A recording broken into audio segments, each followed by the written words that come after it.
తల్లిదండ్రులు అలా పెంచాల్సిందిగా మిమ్మల్ని ప్రేమతో కోరుకుంటూ మరి వీడియో సాంగ్ చూసుకుందాం. వీడియో సాంగ్ చూసుకున్న తర్వాత మరి వాక్య పట్టణం ఉంటుంది, ఆ తర్వాత ప్రార్థన. ఇవన్నీ కూడా మీకు ఈలోపు రావాల్సినటువంటి ప్రతి ఒక్కరిని ఏమాత్రము ఆలస్యం చేయకుండా మరి ప్రార్థన సమావేశానికి రావాల్సిందిగా మేము ప్రేమతో కోరుతున్నాం. ఈ సౌండ్ వస్తుంది.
వాక్యం ఇచ్చే ముందు లైవ్ వస్తుంది, ఎవరికైనా ఉంటే షేర్ చేయండి అని చెప్పి ఇచ్చే నాకు.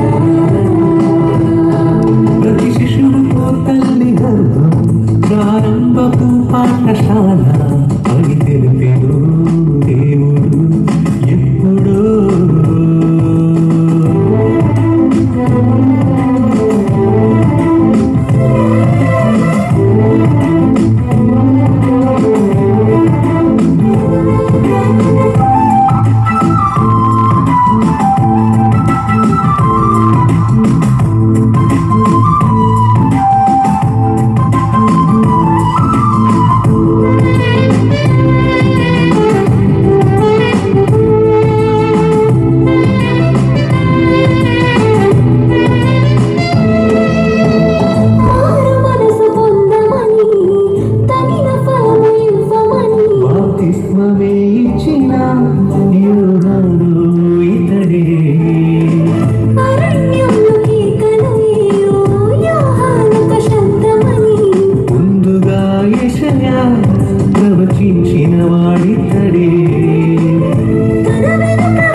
పుట్టిన వారిలో గొప్పవాడు యోహానే.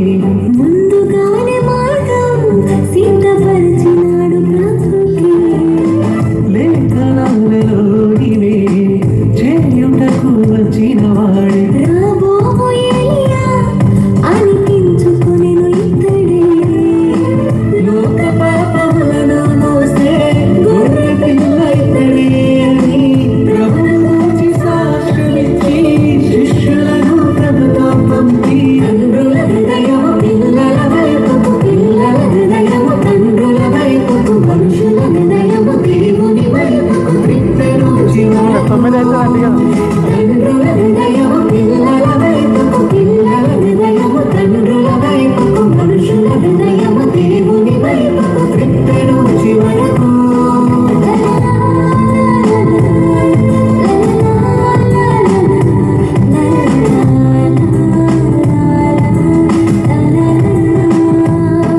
ప్రతి శిశువుకు తల్లి గర్భం ప్రారంభపు పాఠశాల అని తెలిపెను దేవుడు ఎప్పుడూ.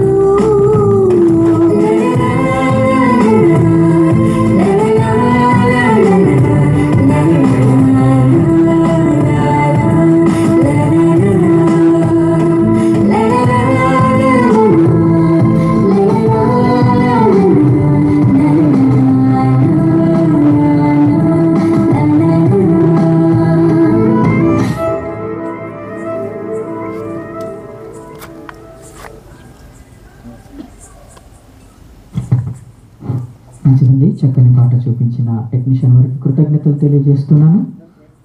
ప్రియులారా, మరి మన సంఘంలో బాగా చదివేవారు, బైబిల్ బాగా చదివేవారు వచ్చి ఎవరైతే మరి నాకు పేర్లు తెలియదు కనుక ఎవరైనా సహోదరుడు ఎలీషా వచ్చి సహోదరుడు ఉన్నట్లయితే మరి ఎలీషా వచ్చి 127వ కీర్తన మరి మొదటి నుంచి 5 వచనాలు సహోదరుడు వచ్చి చదివి వినిపించాల్సిందిగా కోరుతున్నాను. సహోదరుడు ఎలీషా వస్తున్నాడులే. ఓకే. 127వ కీర్తనల గ్రంథం మరి 1 నుంచి 5 వచనాలు ఉంటాయి, చదివి వినిపించాల్సింది.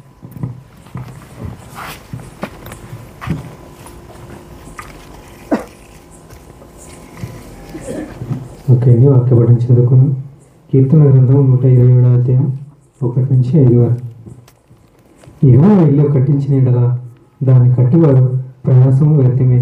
యెహోవా పట్టణము కాపాడిన యెడల దాన్ని కావలి వారు మేలుకొని ఉండనే వ్యర్థమే. మీరు వెకివాని లేచి చాలా రాత్రైన తర్వాత పండుకొంచు కష్టభరితమైన ఆహారం తినచుండా వ్యర్థమే. తన ప్రియులు నిద్రించుచుండగా ఆయన వారికి ఇచ్చుచున్నాడు. కుమారులు యెహోవా అనుగ్రహించు స్వాస్థ్యము, గర్భఫలము ఆయన ఇచ్చి బహుమానమే. యవ్వన కాలంలో పుట్టిన కుమారులు బలవంతుని చేతిలో బాణములు వంటి వారు. వారితో తన అమ్ముల బదులు నింపుకునేవాడు ధన్యుడు. అట్టివారు సిగ్గుపడక గుమ్మముల తమ విరోధులతో వాదించారు. Thank you.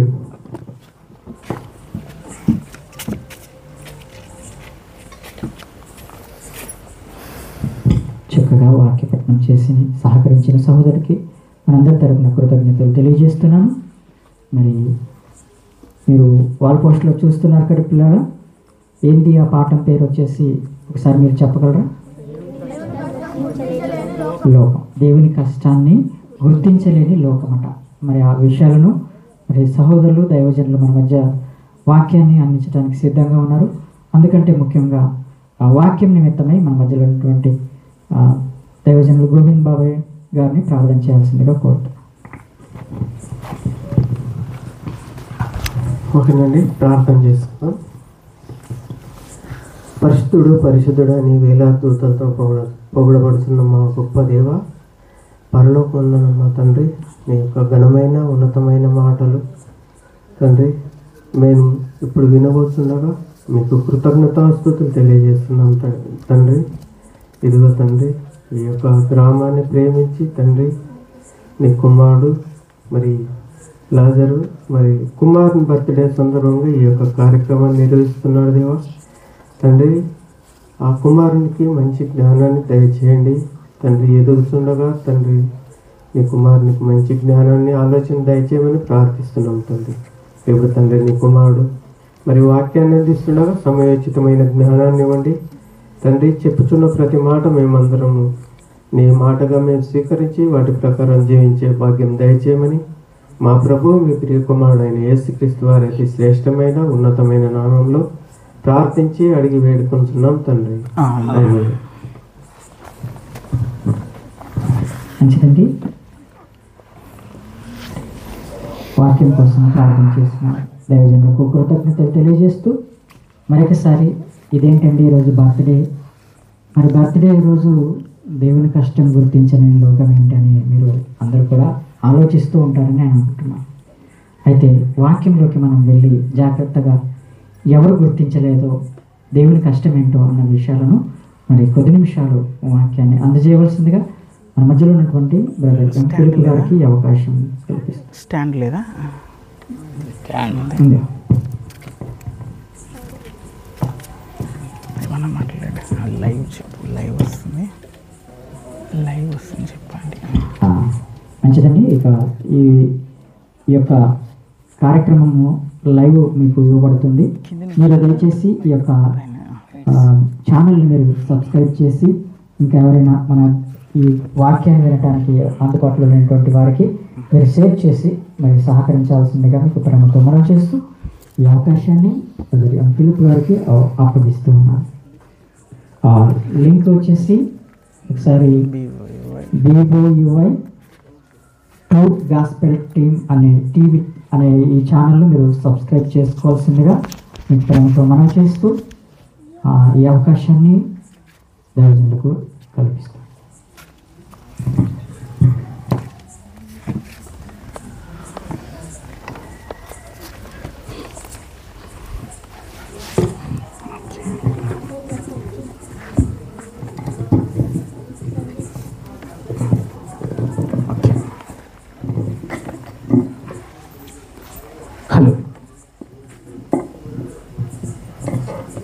Hello okay. Hello. క్రీస్తునందు ప్రియమైన దేవుని వారలారా, చేరి వచ్చిన మీ అందరికి కూడా మన ప్రభువును ప్రియ రక్షకుడైన యేసుక్రీస్తు నామంలో శుభాభివందనాలు తెలియజేస్తూ ఉన్నాను. ప్రార్థన చేసుకుని వాక్య ధ్యానం ఆలోచిద్దాం. మమ్మల్ని మిక్కిలిగా ప్రేమించిన కన్న తండ్రి, నీ ఉన్నతమైన నామానికి వందనాలు చెల్లిస్తూ తండ్రి, యొక్క రాత్రికాలపు వేళలో నీ కుమారును మరి తండ్రి లాజరును వారి దంపతులను ప్రేమించి చక్కటి గర్భఫలాన్ని మీరు అనుగ్రహించి ఆశీర్వదించి ఉండగా, కుమారుడు మరి తండ్రి జన్మదినాన్ని పురస్కరించుకొని తండ్రి కేవలం కుటుంబ సమేతముగా ఆనందించక సంఘాన్ని సేవకులను ఆహ్వానించి చక్కటి వాక్య సందేశాన్ని వినిపించాలన్న మంచి తలంపును అనుగ్రహించినటువంటి ఈ విధానానికై వందనాలు చెల్లిస్తూ వారు చేసిన ఈ క్రియకు తగిన ప్రతిఫలాన్ని మీరు పరమందు అనుగ్రహిస్తారని, ఆ కుటుంబాన్ని ఆశీర్వదిస్తారని, అందుకంటే ముఖ్యంగా కుమారుడు తండ్రి అజయ్ కుమార్ ఎదుగుతుండగా వయస్సునందును జ్ఞానమందును మనుష్యుల దయందును దేవుని దయందును ఎదగగలిగినట్లుగా మీరు కృప చూపుతారని, భవిష్యత్తులో మంచి పాత్రగా నీ పని కోసం వాడుకుంటారని, చెప్పబోయే మాటలు నీ పిల్లల హృదయాల్లో ఫలింపచేసేలా మంచి మాటలు బోధించడానికి తగిన జ్ఞానము నాకు అనుగ్రహించమని, వినుచున్న నీ పిల్లలకు గ్రహించగలిగిన మనస్సును వారి మనోనేత్రములను వెలిగించి నీ మాటలు అర్థం చేసుకొని వాటి ప్రకారం బ్రతకడానికి సహాయమును దయచేయమని యేసుక్రీస్తు వారి పవిత్రమైన నామంలో ఈ ప్రార్థన సమర్పించి పొందుకొని ఉన్నాము కన్న తండ్రి. ఆమేన్.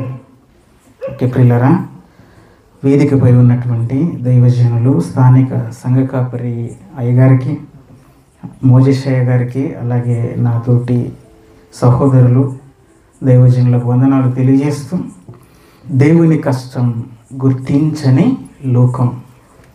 ప్రియులారా, దేవుడు ఈరోజు భూమి మీద ఎన్నో రకాలుగా కష్టపడుతూ ఉన్నాడు.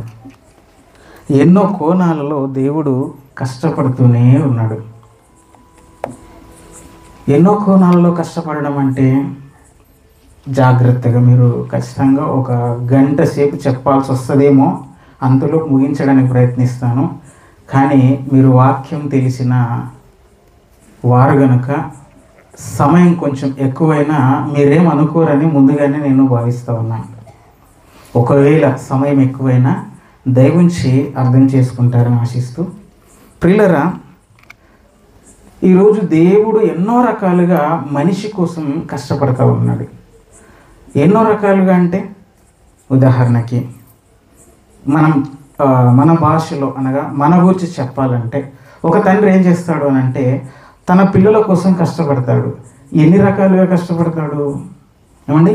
కొంతమంది వ్యవసాయం చేయడం ద్వారా కష్టపడతారు, మరికొంతమంది ఉద్యోగం చేయడం ద్వారా కష్టపడతారు, మరికొంతమంది ఏమంటే వ్యాపారం చేయడం ద్వారా కష్టపడతారు. అంటే కష్టం ఒకటే కానీ దాని రూపాలు వేరు. దేవుడు కూడా కష్టపడుతున్నాడు మన కోసం. ఒక రూపంలో కాదు, అనేక రూపాలలో, అనేక కోణాలలో దేవుడు మన కోసం కష్టపడుతున్నాడు. అయితే ఈ దేవుని కష్టాన్ని లోకం గుర్తించిందా అని అంటే గుర్తించలేదు అని చెప్పవచ్చు. ఎలా చెప్పగలరండి అన్నప్పుడు, ఈరోజు ఈ టైటిల్ లేదా ఈ మాట కనుక మనము బయట వాళ్ళకి చెప్పామనుకోండి, అంటే దేవుని కష్టం గుర్తించని లోకమని దేవుని కష్టాన్ని గురించి మనం బయట వాళ్ళతో అన్నామనుకోండి, దేవునికి ఏంటండి కష్టం? దేవుడు ఎక్కడైనా కష్టపడతాడా? బాగా వినాలి, ఎవరు కూడా నిద్రపోకండి దయవుంచి. ఒకవేళ ఆ లైట్ను వాళ్ళ సైడ్ తిప్పితే ఇంకా బాగుంటుంది, నాకు చీకట్లో ఉన్నట్టుగా ఉంది కనుక వీలైతే, లేదంటే ఉండని. ప్రియులరా, దేవుడు కష్టపడడం ఏంటండి? దేవుడు అలా పిలిస్తే ఇలా వచ్చేస్తాయి, అలా మాట్లాడితే ఇలా వచ్చేస్తాయి కదా. ఆయన కష్టపడడం ఏంటి? అసలు కష్టపడేవాడు దేవుడు ఎందుకు అవుతాడు? ఈరోజు ఒక బాబా కూడా మాట్లాడుతూ ఉంటాడు, తెలుసు మీకు అందరికీ, గుండు బాబా. ఏమని మాట్లాడతాడు? దేవుడు అంటే కష్టపడేవాడు దేవుడా, తన్నులు తినేవాడు దేవుడా, మేకులు కొట్టించుకునేవాడు దేవుడా. దేవుడు అంటే ఎలా? ఒక్క చేత్తో ఇలా కొడితే 100 మంది ఎగిరి పడాలి, అలాంటి వాడు కదా దేవుడు అంటే. కష్టపడేవాడు దేవుడు ఎందుకు అవుతాడు అని అనేవారు కూడా ఉన్నారు. అందుకే దేవునికి ఏం పేరు పెట్టేశారనంటే ఆపదముక్కులవాడు అనే పేరు పెట్టారు. ఆపదముక్కులవాడు అని ఎందుకు పేరు పెట్టారు అని అంటే, కష్టం వస్తే మనిషికి కదా కష్టం ఉండేది, మనుషులు కదా కష్టపడేది.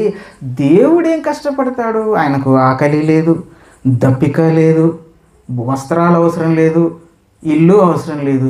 ఇవేం అవసరం లేనప్పుడు ఆయన కష్టపడడం ఏంటి?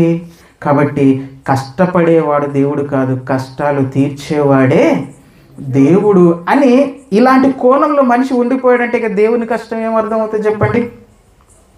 అర్థం చేసుకోలేదు కనుకే దేవుడు ఏం చేశాడు అని అంటే, ప్రారంభంలో పుస్తకాన్ని రాయించడమే తన గురించి ఎలా పరిచయం చేసుకున్నాడో అని కనుక చూడగలిగితే ప్రియులరా, మొదటి గ్రంథము ఆదికాండము 1వ అధ్యాయము 1వ వచనం, అంటే బైబిల్ ప్రారంభమే ఎలా జరిగింది అని ఆలోచిస్తే, ఆదియందు దేవుడు భూమి ఆకాశములను సృజించెను. ఇక్కడ బాగా ఆలోచించండి. మనం రెగ్యులర్గా చదువుకుంటూ వెళ్ళిపోతుంటాం కాబట్టి అందులో ఏం విశేషం ఉంది అనుకుంటాం, కానీ కొంచెం ఇప్పుడు ఆగి దాన్ని ఆలోచించండి. ఆదియందు దేవుడు భూమి ఆకాశములను సృజించెను అన్నమాట రాయబడింది. అంటే దేవుడు తన గూర్చి చెబుతూ తన ఐడెంటిటీ ఏమని చెప్తున్నాడు? ఐడెంటిటీ అంటే గుర్తు. తన గుర్తును గురించి ఏమని చెబుతున్నాడు అంటే, నేను దేవుడని నాయన, నేను దేవుడని అనడానికి నాకు గుర్తు ఏంటి అని అంటే, నేను భూమి ఆకాశములను సృజించాను. అంటే దేవుడు అంటే ఎవరు? భూమి ఆకాశములను అనగా ఈ పంచభూతాలను సృజించిన వాడు దేవుడు. అంటే తన గూర్చి నేను దేవుణ్ణి అని చెప్పుకోకుండా, నేను దేవుణ్ణి ఎందుకు అనంటే, నేను సృష్టిని చేశాను.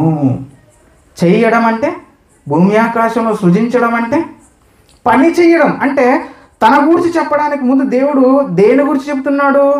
నేను పని చేశాను అని చెప్తున్నాడు. అంటే నేను పని చేశానయ్యా, ఈ సృష్టిని చేయడానికి పని చేశాను. అందుకే విశ్రాంతి తీసుకున్నట్లుగా బైబిల్ చెబుతుంది. అదే 2వ అధ్యాయము 2వ వచనం కూడా ఒక్కసారి చూడండి అమ్మా. అదే ఆదికాండము 2వ అధ్యాయము 2వ వచనం చదువు తల్లి. దేవుడు తాను చేసిన తన పని అంతటిని దేవుడు తాను చేసిన పని అంతటిని 7వ దినములో పూర్తి చేసి తాను చేసిన తన పని అనుందా? ఇక్కడ ఏమనుంది చూడండి, తాను చేసిన తన పని, తాను చేసిన తన పని. అంటే దేవుడు ఏం చేశాడు? పని చేశాడు. ఏం పని చేశాడు? సృష్టిని సృష్టించడం.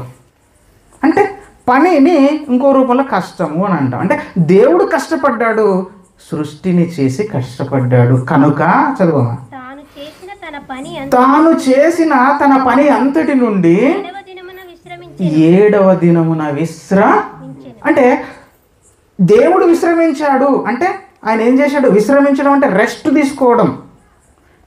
రెస్ట్ ఎవరు తీసుకుంటారండి? విశ్రాంతి ఎవరు తీసుకుంటారు? మాట్లాడాలి, వెనక నుంచి స్త్రీలు మాట్లాడాలి.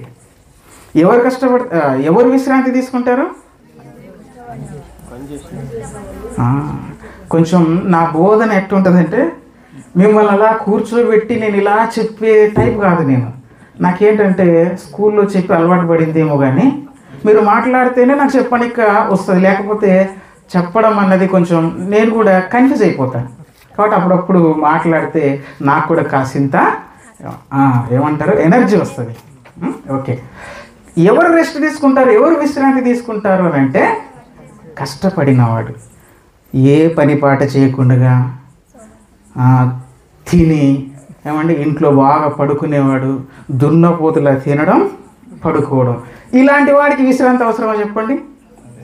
కొంతమంది ఉంటారు సోమరులు, తల్లిదండ్రులు వాళ్ళకి 40 ఏళ్ళు 50 ఏళ్ళు వచ్చినా పొలాలకు వెళ్ళి కష్టపడుతూ ఉంటే ఈడు మాత్రం తిని ఇంట్లో తలుపు మూసుకొని టీవీ చూసుకుంటూ పండుకుంటూ ఉంటారు.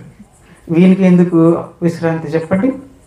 ఎండలో కష్టపడే వానికి, తన రక్తాన్ని చెమటగా కార్చి కష్టపడే వారికి ఏమవసరం? రాత్రిపూట విశ్రాంతి అవసరం. అందుకే దేవుడు మనకు రాత్రిని ఇచ్చాడు. మరి దేవుడే విశ్రాంతి తీసుకున్నాడట. దేవుడు విశ్రాంతి తీసుకున్నాడంటే ఆయన కూడా తప్పకుండా కష్టపడ్డాడు ప్రియులారా. ఆయన చాలా పని చేశాడు, అందుకే అలసిపోయాడు. అయితే మీకు ఇప్పుడు ఒక డౌట్ రావాలి, సార్ అందులో ఏం కష్టపడ్డాడు? భూమి కలుగాక అని పలికాడు, భూమి వచ్చేసింది. అందులో ఏం కష్టం ఉంది? పలకడం కష్టమా? చెట్లు కలుగుగాక, ఫలవృక్షములు ఇచ్చే ప్రతి విత్తనం భూమి మొలిపించుగాక అని పలికాడు, చెట్లు వచ్చేసాయి. జ్యోతి కనపడనుగాక అన్నాడు, సూర్యుడు వచ్చేసాడు, చంద్రుడు. అంటే పలికితే వచ్చాయి. ఇందులో ఏం కష్టం ఉంటుందండి? ఒళ్ళొంచి కష్టపడితే కదా కష్టపడినట్టు. ఒక పలికితే వచ్చేసాయి, కష్టం ఉందా? కానీ మనకు అర్థమైంది ఏంటంటే ఆయన పలికితే వచ్చేసాయి, నిజమే అది. ఆయన పిలవగానే వచ్చేసాయి, ఆయన మాట చెప్పగానే అవన్నీ కలిగాయి. కానీ అలా మాట చెప్పడం వెనక ఎంత బ్రెయిన్తో ఆయన ఎంత పని చేశాడో ఎవరికి? యెషయా గ్రంథం చూడండి ప్రియులారా. యెషయా గ్రంథము 40వ అధ్యాయం 12వ వచనం. యెషయా గ్రంథము 40వ అధ్యాయము 12వ వచనం. నా దగ్గర ఏదైనా వాచ్ పెడతారా టైం చూసుకోవడానికి? యెషయా గ్రంథం 40వ అధ్యాయం 12వ వచనం చదువుమా. ఏమని పలికాడు కదండి, పలకడం కష్టపడమా అని ఒకవేళ ఎవరైనా అనుకుంటే కాసేపు బాగా ఆలోచించండి. ఇక్కడ దేవుడు భూమిని చేశాడు, ఆ చేయడం వెనక ఆయన ఎంత వర్క్ చేశాడో తెలుసా? ఎంత కష్టపడ్డాడు, ఎంత ఆలోచించాడు తెలుసా? తన పుడి సీటులో ఏం చేశాడట? జలములను కొలిచాడట. ఏమంటే భూమి మీద 333 మైళ్ళ అంటే క్యూబిక్ మైళ్ళ నీరు ఉందటండి. అంటే 333 మిలియన్ క్యూబిక్ మైళ్ళ నీరు ఉందట. అంటే ఇంత జలమే భూమి మీద ఉండాలని ఆయన ఏం చేశాడు? కొలిచాడు. ఒకవేళ కొంచెం నీరు ఎక్కువైతే వరదలు వచ్చేస్తాయి.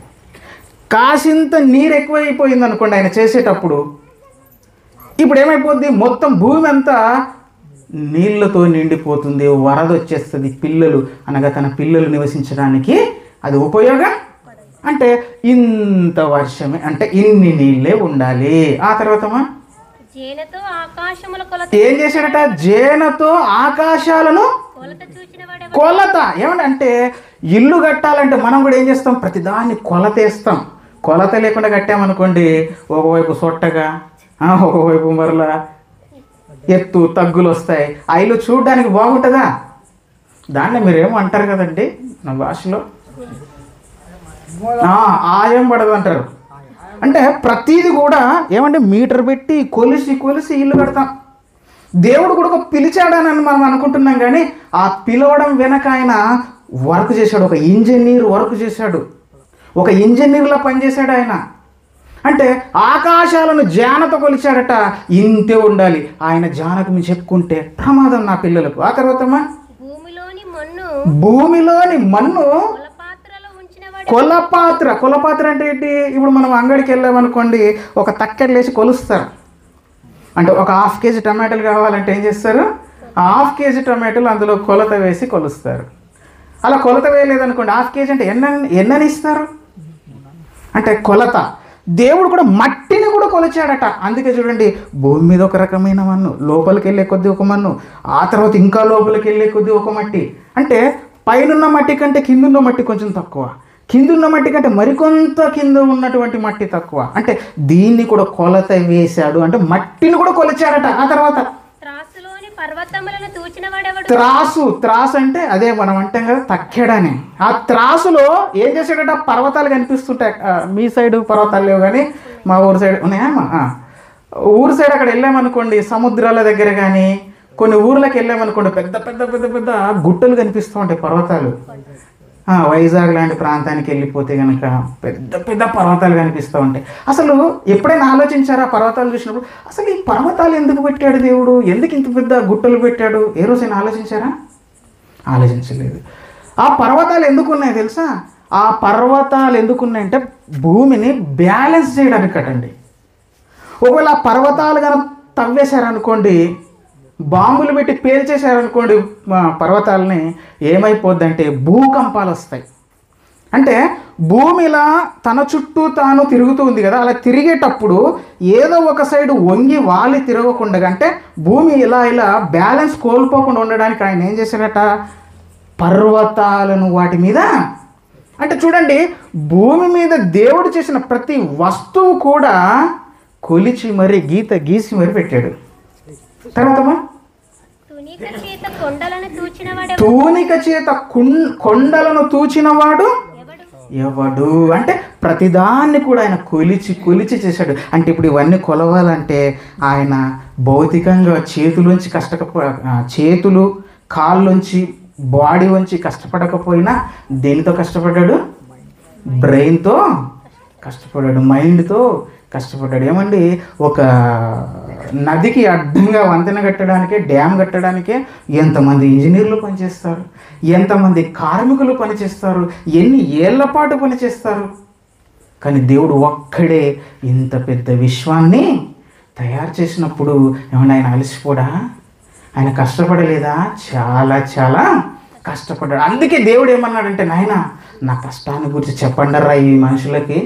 చూడండి అమ్మ, అదే మాట యెషయా గ్రంథం అక్కడే చదవండి. నిర్గమకాండం 31వ అధ్యాయము 17వ వచనం. నిర్గమకాండము 31వ అధ్యాయం 17వ వచనం.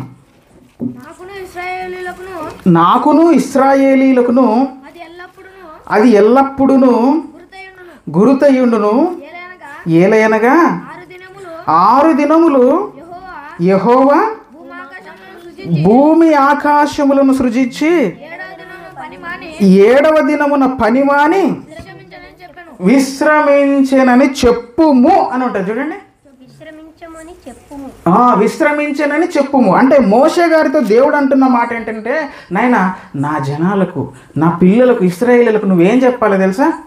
అమ్మ, నేను 6 దినాలు కష్టపడ్డాను, నేను కష్టపడ్డాను. నా కష్టాన్ని నా పిల్లలకు చెప్పు నాయనా అని అంటున్నాడు. ఎందుకండి కష్టపడ్డానని చెప్పు అంటున్నాడు? ఏమంటే ఇంట్లో బాగా కష్టపడి వచ్చినటువంటి భర్త కోసం భార్య ఏం చేస్తుంది? మంచి వంట చేయాలి. ఈరోజు మా ఆయన నైట్ డ్యూటీ చేశాడు, పగలు డ్యూటీ కూడా చేశాడు, బాగా అలసిపోస్తాడు కాబట్టి మా ఆయనని ఇంప్రెస్ చేయాలని చెప్పి ఆమె ఏం చేస్తుంది, కష్టపడి మంచి వంట తయారు చేసి రాగానే వడ్డించి పెట్టి ఆయన తింటూ ఉంటే ఆయన ముఖాన్ని చూస్తూ ఉంటుంది. ఎందుకు? ఒక మాట కోసం ఆమె ఎదురు చూస్తూ ఉంటుంది. ఏంటంటే బాగుందంటాడా బాగాలేదంటాడా, ఆ రిజల్ట్ కోసం ఆమె చాలా ఎగ్జైటింగ్గా ఎదురు చూస్తూ ఉంటుంది. ఒక్క మాట చెప్పాడు అనుకోండి, ఇక చాలు, ఆమె పడిన కష్టమంతా మర్చిపోద్ది. అంతేనా? అంటే కష్టపడిన వారిని గుర్తించాలని ప్రతి మనిషికి ఉంటుందండి. గుర్తించాలి అంటే కష్టపడిన ఎవరినైనా సరే గుర్తించాలని కోరుకోవడం తప్పు కాదు. మీరు కష్టపడుతున్నారా, గుర్తింపు కావాలి అనుకోవడం తప్పు కాదు, అది కనీస ధర్మం. ఇప్పుడు భర్త కోసం భార్య కష్టపడింది కాబట్టి ఒక్క మాట చెబితే ఆమె ఎంత ఆనందపడిపోద్దండి.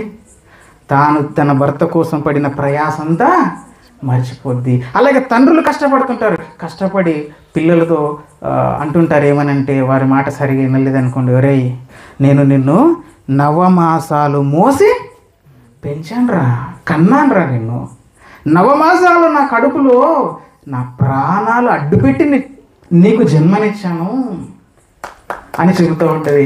ఎందుకు అలా చెబుతూ ఉంటుంది అంటే, ఒరే నా కష్టాన్ని కూడా నువ్వు గుర్తించు నాయన, గుర్తించు, మా కష్టాన్ని గుర్తించు. అలా కాకుండా ఆ పిల్లోడు పెరిగి పెద్దవాడై ఎదిగిన తర్వాత, అమ్మా నాయన మీరు నా కోసం ఏం చేశారు, ఏం కష్టపడ్డారు అన్నారనుకోండి, వారి గుండె బరువెక్కుతుంది, బాధతో కుమిలిపోతుంది.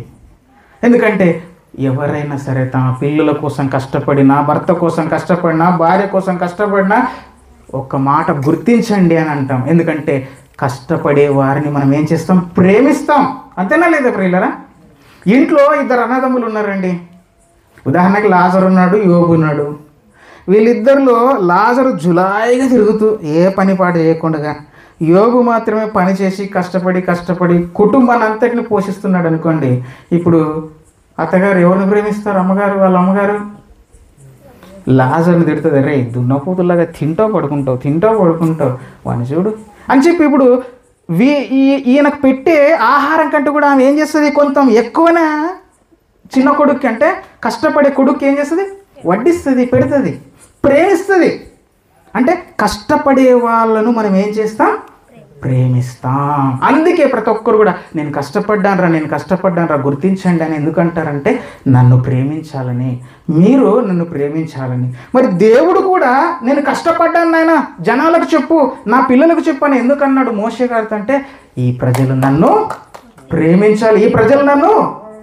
ప్రేమించాలి, ఈ ప్రజలు ప్రేమించి నా కష్టాన్ని గుర్తించాలి అని అంటే, ఈరోజు మనుషులు దేవుని కష్టాన్ని గుర్తించారా? గుర్తించలేదు. ముగిస్తానండి ఒక 20 నిమిషాలు. దేవుని కష్టాన్ని మనిషి గుర్తించలేదంటే, గుర్తించకపోగా ఏం చేశారు తెలుసా, దేవుణ్ణి చివరన పెట్టేశారు. ఎలా చెబుతారండి, లోకంలో ఒక సామెత ఉంది, ఏంటో తెలుసా?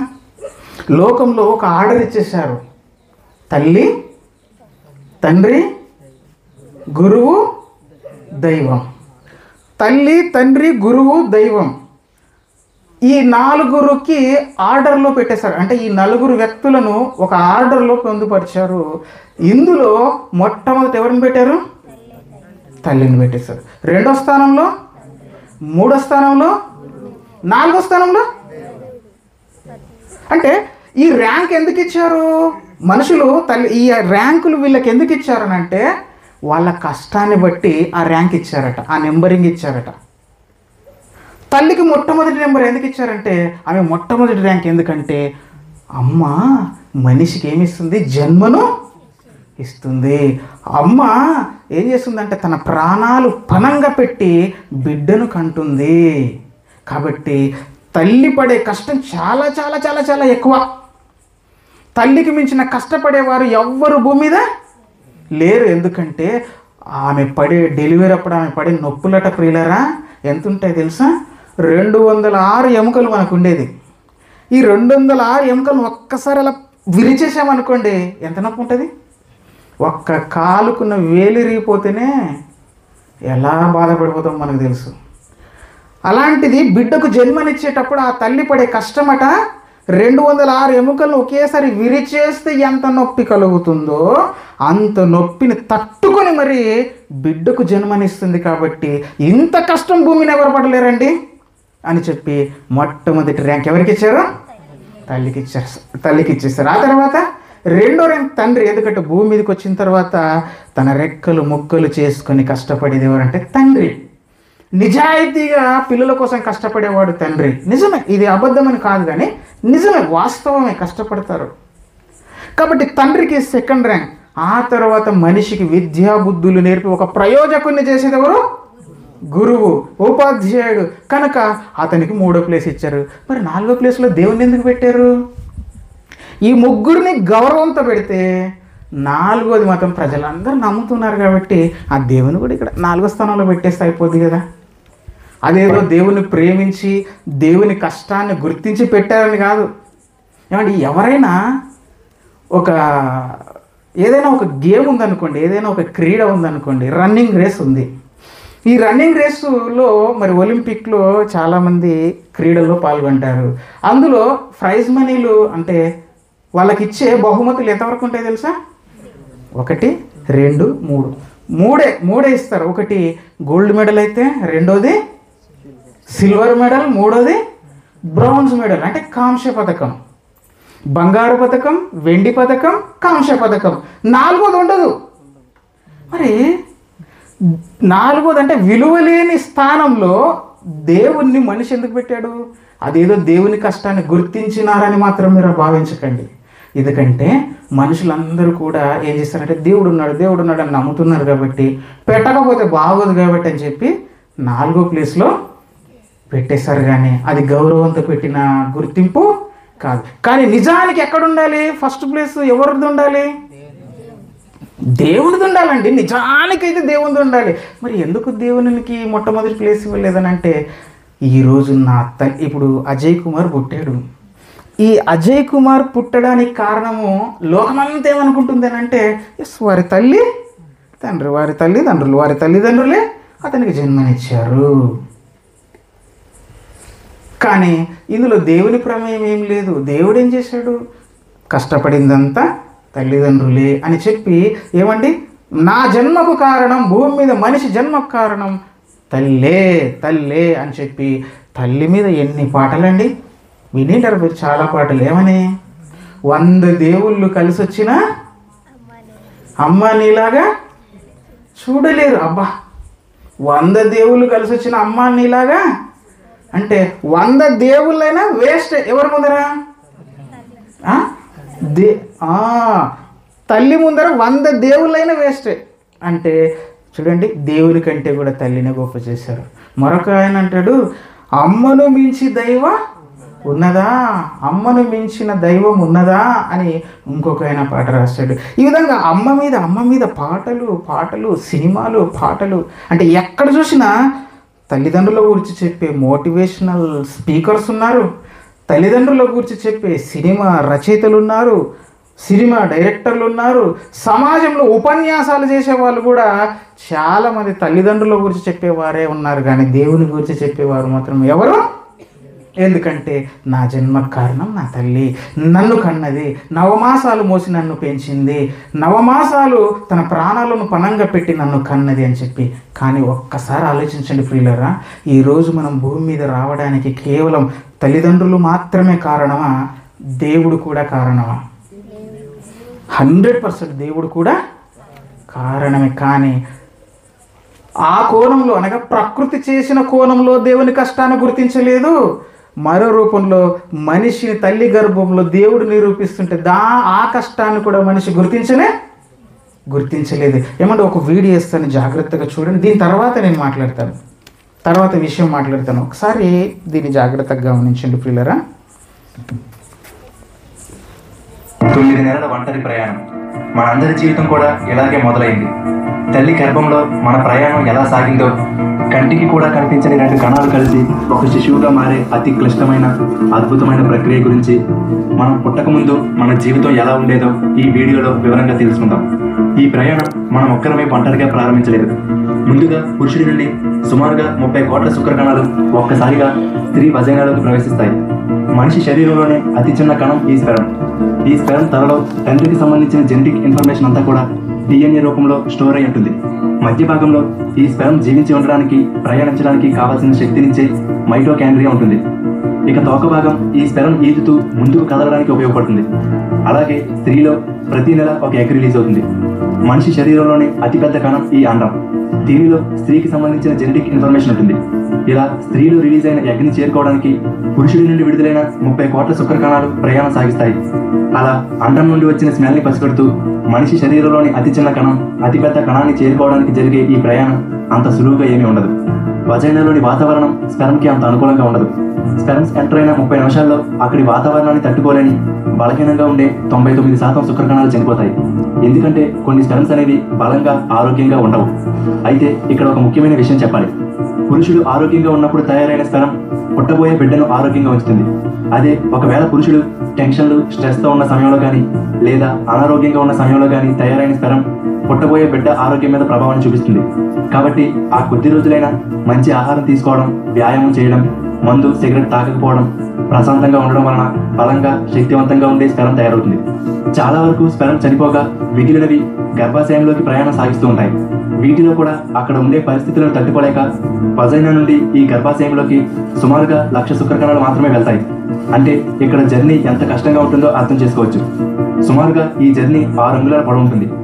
వీటిలో కొన్ని మాత్రమే ఆ వాతావరణాన్ని తట్టుకుని బలమైన మరియు చురుకుగా, వేగంగా ఉన్న వాటిలో 200 శుక్ర కణాలు మాత్రమే ఎగ్ని చేరుకుంటాయి.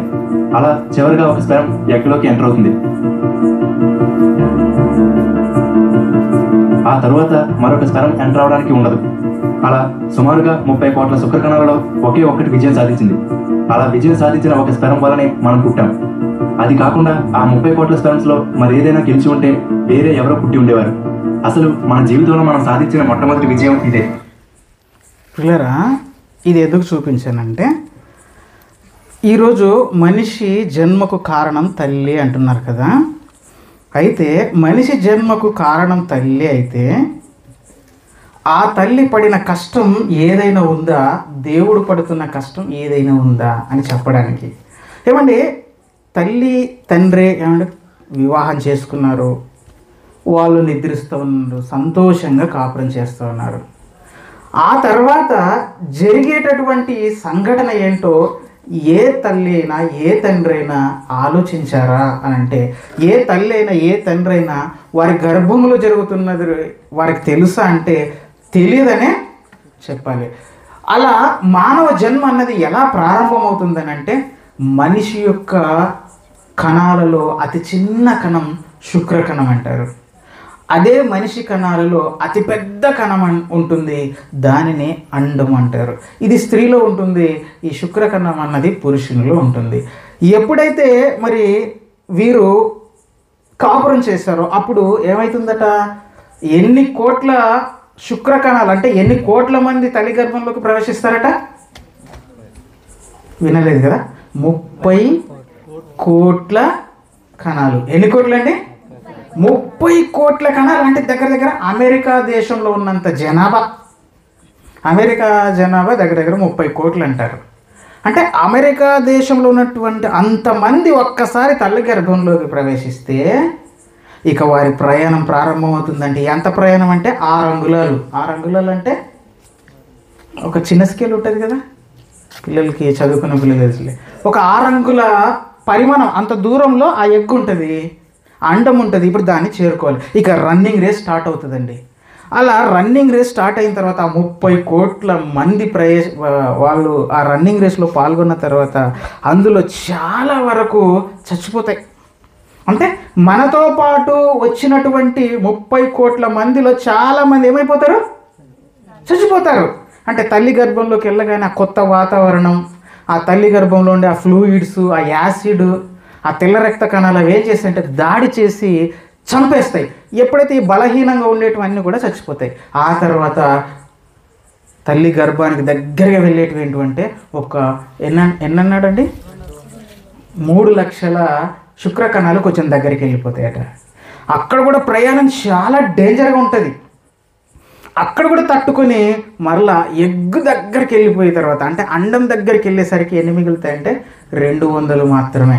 అంటే 30 కోట్లతో ప్రారంభమైన ప్రయాణం తల్లి అండాశయాన్ని చేరుకునే దగ్గరికి వెళ్ళేసరికి, లక్ష్యం దగ్గరికి వెళ్ళేసరికి ఎన్ని మిగిలాయి చెప్పాలి అయ్యగారులు? 200 మిగిలాయి. ఆ 200కి కూడా ఏమైనా అవకాశం ఉందా? ఒక్కదానికి అవకాశం ఉందా అని అంటే కేవలం ఒక్క శుక్ర కణానికి మాత్రమే ఆ తల్లి అండంలోకి ప్రవేశించడానికి అవకాశం. ఆ 200 మందికి అవకాశం లేదు. ఇప్పుడు ఆ 200 మంది టైమింగ్ కోసం ఎదురు చూస్తూ ఉంటారు. ఇప్పుడు టైం కోసం ఎదురు చూస్తూ ఉంటారు. ఎప్పుడైతే అలా విచ్చుకుంటుందో వెంటనే ఆ 200 మందిలో ఎవరైతే అలర్ట్గా ఉంటారో వాళ్ళు అందులోకి ప్రవేశిస్తారు. అలా ప్రవేశించగానే ఇక అది డోర్ క్లోజ్ చేసేస్తుంది. ఇప్పుడు ఈ 200 మంది అంత దూరం వచ్చిన తర్వాత కూడా వీళ్ళు ఏమైపోవాలి? చచ్చిపోతారు. ఏమండి, ఇది ఆలోచిస్తే మీరు వినింటారు. స్క్విడ్ గేమ్ అనే ఒక సిరీస్ తీశారండి, స్క్విడ్ గేమ్ అని. ఈ స్క్విడ్ గేమ్లో ఏం చేస్తారంటే ఓడిపోయిన వాళ్ళని అందరినీ చంపేస్తూ ఉంటారు. రకరకాల పరీక్షలు పెడుతూ ఉంటారు.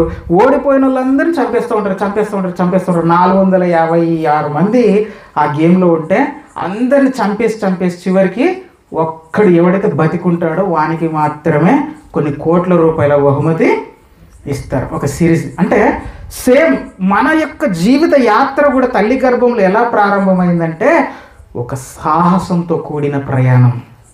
అందుకే ఇప్పుడు ఒక మాట అన్నాడు కదా వీడియో చివరిలో, ఏమన్నాడు? మనిషి జీవితంలో సాధించిన మొట్టమొదటి విజయం ఏదైనా ఉందంటే నీవు తల్లి గర్భంలోకి ప్రవేశించడం, అంటే తల్లి అండాశయంలోకి ప్రవేశించడమే. చాలామంది అనుకుంటుంటారు, నాకేం చేతనవుతుంది, నాకేం తెలివితేటలు ఉన్నాయి, నేనేం సాధించగలను అని భావిస్తూ ఉంటారు. కానీ నువ్వు భూమి మీదకి రావడానికి ఎంతమంది వీరులను జయించి వచ్చావో తెలుసా? 30 కోట్ల మందిని జయించారండి. 100 మందిని చంపినందుకే ఓహో స్టార్ హీరో, పెద్ద సినిమా హిట్ అయిపోయింది. నువ్వెంతమందిని గెలిచి వచ్చావు? 30. అంటే నువ్వెంత వీరుడో, నువ్వెంత వీరురాలో తల్లి, నువ్వెంత మహావీరుడో. మీరు అనుకుంటారు నేనెంత చెత్త, నేనేం చేశాను, నేను సాధించింది ఏంటి? నువ్వు సాధించిన గొప్ప విజయం, మొట్టమొదటి విజయం ఏదంటే తల్లి అండాశయంలోకి నువ్వు ప్రవేశించినప్పుడే, ఈ భూమి మీద నీ జన్మ జరిగినప్పుడే నువ్వు విజేతవై ఈ భూమి మీదకి వచ్చావు. అయితే మరి ఈ తల్లి గర్భంలో ఇంత యుద్ధం జరుగుతుంటే అమ్మగారికి ఏమైనా తెలిసిందా? తల్లికి, కాబోయే తల్లికి ఏమైనా తెలిసిందా? ఏమీ తెలియదు. మరి ఎప్పుడు తెలుస్తుంది? ఒక 2 నెలల తర్వాత ఆమెకు రెగ్యులర్గా రావాల్సినటువంటి ఋతుక్రమం ఎప్పుడైతే ఆగిపోతుందో అప్పుడు అత్తగారికి డౌట్ వస్తుంది. తర్వాత కొడుకుతో చెప్తుంది, నాయన ఒకసారి హాస్పిటల్కి వెళ్ళిరండిరా. వెళ్ళిన తర్వాత అప్పుడు డాక్టర్ దగ్గరికి వెళ్ళిపోయి టెస్ట్ చేసుకున్నప్పుడు అప్పుడు ఏమొస్తుంది? కన్సీవ్ అంటే పాజిటివ్ అని వచ్చేస్తుంది. అమ్మ తల్లి మీకు గుడ్ న్యూస్, మీరు ఏమైపోతున్నారు? తల్లి కాపోతున్నావు, నువ్వు తండ్రి కాపోతున్నావు అనగానే స్వీట్లు పంచేసుకుంటారు. వీళ్ళు ఏం చేశారని ఆనందపడ్డారు అంతే. మీరేం చేశారు? కానీ ఆ తల్లి గర్భంలో పడిన తర్వాత నీకు ఎప్పుడు తెలిసింది? 2 నెలల తర్వాత, అంటే దగ్గర 16 వారాల తర్వాత నీకు తెలిసింది. అంతవరకు నీ గర్భంలో జరుగుతున్న ఆ యుద్ధం నీకు తెలియదు నాయన, నీకు కూడా తెలియదు. తల్లి నీకు తెలియదు, తండ్రి నీకు కూడా తెలీదు. మరి నీవు ఆ గర్భాన్ని అనగా అండాన్ని ప్రవేశించడానికి, అక్కడ వరకు నువ్వు చేరుకోవడానికి నీకు సహాయం చేసింది ఎవరు చేశారండి? అమ్మ చేసిందా, నాన్న చేసిందా, అవ్వ చేసిందా, తాత చేశాడా? ఎవరు చేశారు? ఎవ్వరు చేయలేదు, దేవుడే. చూడండి యెషయా గ్రంథము, చూడండి పిల్లరా, యెషయా గ్రంథము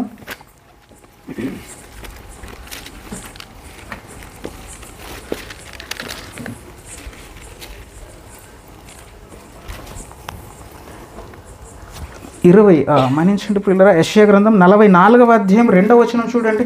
యెషయా గ్రంథము 44వ అధ్యాయము 2వ వచనం. నిన్ను సృష్టించి గర్భములో నిన్ను నిర్మించి నీకు సహాయము చేసిన వాడైన చేయువాడైన యెహోవా. చాలండి, మరలా చదువునన్నా, అది ఇంత లైన్ మరలా చదువు. నిన్ను సృష్టించి, ఎవరు సృష్టించారట? నిన్ను అంటే నన్ను ప్రతి ఒక్కరిని ఇక్కడ కూర్చున్న మిమ్మల్ని అందరినీ ఈరోజు జన్మదినం జరుపుకుంటున్న కుమారుని అజయ్ని కూడా ఎవరు చేశారు? తల్లి తండ్రి చేయలేదయ్యా.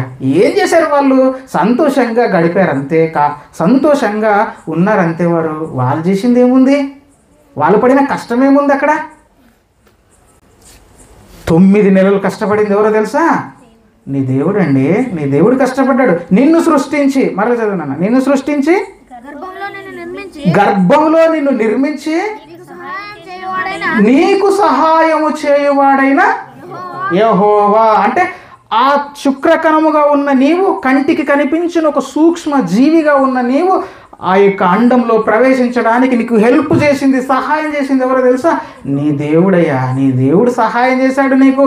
అందుకే 30 కోట్ల మందిని జయించిన విజేతవై భూమి మీదకి. అంటే దేవుడు కోరుకున్నాడు, నువ్వే వెళ్ళాలి అమ్మా, పలానా మరియమ్మ నువ్వే వెళ్ళాలి తల్లి భూమి మీదకి, పలానా యేసన్న నువ్వే వెళ్ళాలి నాయన భూమి మీదకి. అంటే దేవుడు డిసైడ్ చేశాడు ఎవరు భూమి మీదకి వెళ్ళాలన్నది. అందుకే మిగతా వారికి అవకాశం ఇవ్వలేదు, నీకు మాత్రం అవకాశం ఇచ్చి తల్లి అండంతో ఫలదీకరణం చెందేలా ఆయన. అంటే ఇందులో ఎవరి కష్టం ఉందండి? తల్లి కష్టం ఎక్కువ ఉందా, తండ్రి కష్టం ఎక్కువ ఉందా? దేవుని కష్టం. ఇప్పుడు చెప్పండి, 100 దేవుళ్ళు కలిసి వచ్చినా అమ్మా నీలాగా చూడలేరమ్మా. ఈ విషయం తెలిసిన వాళ్ళు చూడలేరమ్మా అంటారు. ఈ విషయం తెలిసిన వాళ్ళు ముందు దేవుడు. అలాగని నేను తల్లిదండ్రులను తక్కువ చేయడం లేదు, మరలా మీరు తప్పుగా భావించకండి, అపార్థం చేసుకోకండి. తల్లిదండ్రులు చాలా కష్టపడ్డారు, వాళ్ళని గౌరవించాలి. వాళ్ళను గౌరవిస్తూనే వారికంటే ఎక్కువగా అది అంటే దేవునికి దక్కాలి. అందుకే దేవుని కష్టం గుర్తించాలని చెప్పే ఈరోజు ఈ అజయ్ కుమార్ బర్త్డే సందర్భంగా దేవుని కష్టాన్ని చెప్పాలని ఈ టైటిల్ ఇవ్వడం జరిగింది. అందుకే ఈ పాఠం మీకు ఇవ్వడం జరిగింది. మీకు మిగతా విషయాలు చెప్పాల్సిన అవసరం లేదండి, ఎందుకంటే మీ అంత మహాజ్ఞానులు ఎక్కడ లేరు. మళ్ళీ మిమ్మల్ని పోరాడడానికి కాదండి, నిజం చెప్తున్నాను. మీ ఊరిలో ఉన్నంత మంచి భక్తులు, మీ ఊరిలో ఉన్నంత ఆసక్తి పరులు ఎక్కడా లేరు ప్రియులారా. మీకు తల్లిదండ్రులారా, మీరు దేవుని యొక్క శిక్షలో బోధలో పెంచండి. ఈ బోధ మీకు చేయాల్సిన అవసరం లేదు, ఎందుకంటే మీరు ఆల్రెడీ పెంచుతున్నారు. మీ పిల్లలు ఉన్నంతగా మా ఊర్లో పిల్లలు కూడా లేరు. అంతెందుకండి, నా పిల్లలు కూడా లేరు. మీ పిల్లలు ఉన్నంత హుషారు దేవుని విషయాల్లో. కానీ మరలా మీకు ఇది చెప్పాల్సిన అవసరము లేదు. అందుకని దేవుని కష్టాన్ని చెప్పుదామని చెప్పే ఈ పాఠం. ప్రియులారా, ఆలోచించండి, ఎక్కడున్నాం మనము? ఒకసారి గురించి నేను మర్చిపోతాను, నాకు మతి మరుపు కాస్త. మరలా చదువున్నానా? నిన్ను సృజించి గర్భంలో నిన్ను నిర్మించి నీకు సహాయం చేయువాడైనా యెహోవా ఇలాగు. అంటే నీకు సహాయం చేసింది దేవుడేనయ్యా. ఆ తర్వాత చూడండి, ఆ తర్వాత దేవుని కష్టం ఎలా ఉంటుందో మరలా ఈ వీడియో చూద్దాం. ఒక్కసారి ఈ వీడియో చూడండి. తర్వాత అంటే ఇప్పుడు ఎక్కడి వరకు చూసాం? తల్లి అండంలోకి శుక్రకణంగా ఉన్న నువ్వు ఎంటర్ అయ్యావు. ఎంటర్ అయిన తర్వాత జరిగే ప్రక్రియ ఏంటో ఇప్పుడు చూద్దాం. చూడండి ప్రియులారా. తర్వాత ఎగ్ ఫెర్టిలైజ్ అవడం మొదలవుతుంది. ఇలా ఫెర్టిలైజ్ అయిన ఎగ్ని జైగోట్ అని అంటారు. ఈ జైగోట్ 12 గంటల తర్వాత 2 కణాలుగా డివైడ్ అవుతుంది. ఎగ్లోకి ఎంటర్ అయిన తర్వాత ఎగ్ ఫెర్టిలైజ్ అవడం మొదలవుతుంది. ఇలా ఫెర్టిలైజ్ అయిన ఎగ్ని జైగోట్ అని అంటారు. ఈ జైగోట్ 12 గంటల తర్వాత 2 కణాలుగా డివైడ్ అవుతుంది. అలా ప్రతి 12 గంటలకు ఒకసారి ఈ కణాలు డివైడ్ అవుతూ ఉంటాయి. అలా ఫెర్టిలైజేషన్ అయిన 3 రోజుల తర్వాత జైగోట్ 32 కణాలు ఉన్న ఒక బాల్లా తయారవుతుంది. ఈ ఎగ్ అనేది అండాశయం నుండి ఈ ఫెలోపియన్ ట్యూబ్ ద్వారా క్రిందకు ప్రయాణిస్తూ గర్భాశయంలోని గోడల్లో ఒక సురక్షితమైన ప్లేస్ని చూసుకుంటుంది. మరొక 9 నెలల పాటు అది అక్కడే ఉండబోతుంది. ఇప్పటి నుండి పిండం పెరగడం ప్రారంభమవుతుంది. అలా కణాలు విభజన చెందుతూ సుమారుగా 2 ట్రిలియన్ కణాలుగా మారే వరకు ఈ విభజన జరుగుతుంది. ఇక్కడ గుండ్రంగా ఉండవలసిన జైగోట్ అనేది పొడవైన స్తూపాకారంలోకి మారుతుంది. 15 రోజుల నుండి నెర్వ్ సెల్స్ తయారవడం జరుగుతుంది. ఇవే మెదడుగా వెన్నుపాముగా తయారవుతాయి. అయితే అన్నిటికన్నా ముందు ఆ చిన్న శరీరానికి రక్తం, ఆక్సిజన్ అవసరం కాబట్టి దాన్ని సరఫరా చేసే గుండె అవసరం. అందువల్ల 22 రోజులకి కొన్ని కణాలన్నీ కలిసి గుండెగా ఏర్పడతాయి. అప్పుడు ఆ గుండె మన వంటల్లో వాడే గసగసాల గింజంత సైజులో ఉంటుంది. మొదటగా ఈ గుండెలోని ఒక కణం కొట్టుకోవడం మొదలవుతుంది. దానివల్ల దాని పక్కన ఉన్న మరొక కణం కొట్టుకుంటుంది. అలా చైన్ రియాక్షన్ లా మొత్తం గుండెలో ఉన్న అన్ని కణాలు కూడా యాక్టివేట్ అవడంతో పూర్తిగా గుండె కొట్టుకోవడం మొదలవుతుంది. అప్పుడు మొదలైన గుండె మనం చనిపోయే వరకు కూడా ఆగకుండా కొన్ని వందల కోట్ల సార్లు కొట్టుకుంటూనే ఉంటుంది. ఆ చిన్న గుండె ఆ పిండానికి రక్తం, ఆక్సిజన్ సరఫరా చేస్తూ ఉంటుంది. 4 వారాలు గడిచేసరికి పిండం ప్రతిరోజు 1 మిల్లీమీటర్ చొప్పున పెరుగుతూ ఉంటుంది. 5 వారాల సమయంలో పిండం వేగంగా అభివృద్ధి చెందుతూ పెరగడం జరుగుతుంది. ఎంత వేగంగా పెరుగుతుందంటే కడుపులో ఉన్న 9 నెలల పాటు ఇదే వేగంతో పెరిగితే శిశువు పుట్టేసరికి 1.5 టన్నుల బరువు ఉంటుందట. కానీ ఈ పెరిగే వేగం తరువాత నెమ్మదిస్తుంది. 7 వారాలు వచ్చేసరికి మెల్లగా కాళ్ళు, చేతులు రావడం మొదలవుతాయి. అలాగే కళ్ళలోని రెటీనా, ముక్కు తయారవుతాయి. 8 వారాలు వచ్చేసరికి పిండం కొంచెం మనిషి ఆకారంలో కనిపిస్తుంది. అయితే ఈ పిండం గర్భసంచిలో ఉంటుంది. ఇది యామ్నియాటిక్ ఫ్లూయిడ్తో నిండిపోయి ఉంటుంది. దీనిని తెలుగులో ఉమ్మనీరు అని అంటారు. అన్నిటికన్నా ముఖ్య భాగం ప్లెజెంటా. ఇది తల్లిలోని రక్తం నుండి పిండం పెరుగుదలకు కావలసిన పోషకాలను, రక్తాన్ని, ఆక్సిజన్ని తీసుకుని బొట్టు తాడు ద్వారా బిడ్డకు అందిస్తుంది. అలాగే పిండంలోని అవసరం లేని వ్యర్థ పదార్థాలను తిరిగి తల్లి రక్తంలోకి పంపుతూ ఉంటుంది. ఓకే, జాగ్రత్తగా వినండి ప్రియులారా. ఇక్కడ ఏమంటున్నాడంటే ఎన్ని వారాల తర్వాత గుండె తయారవుతుందట?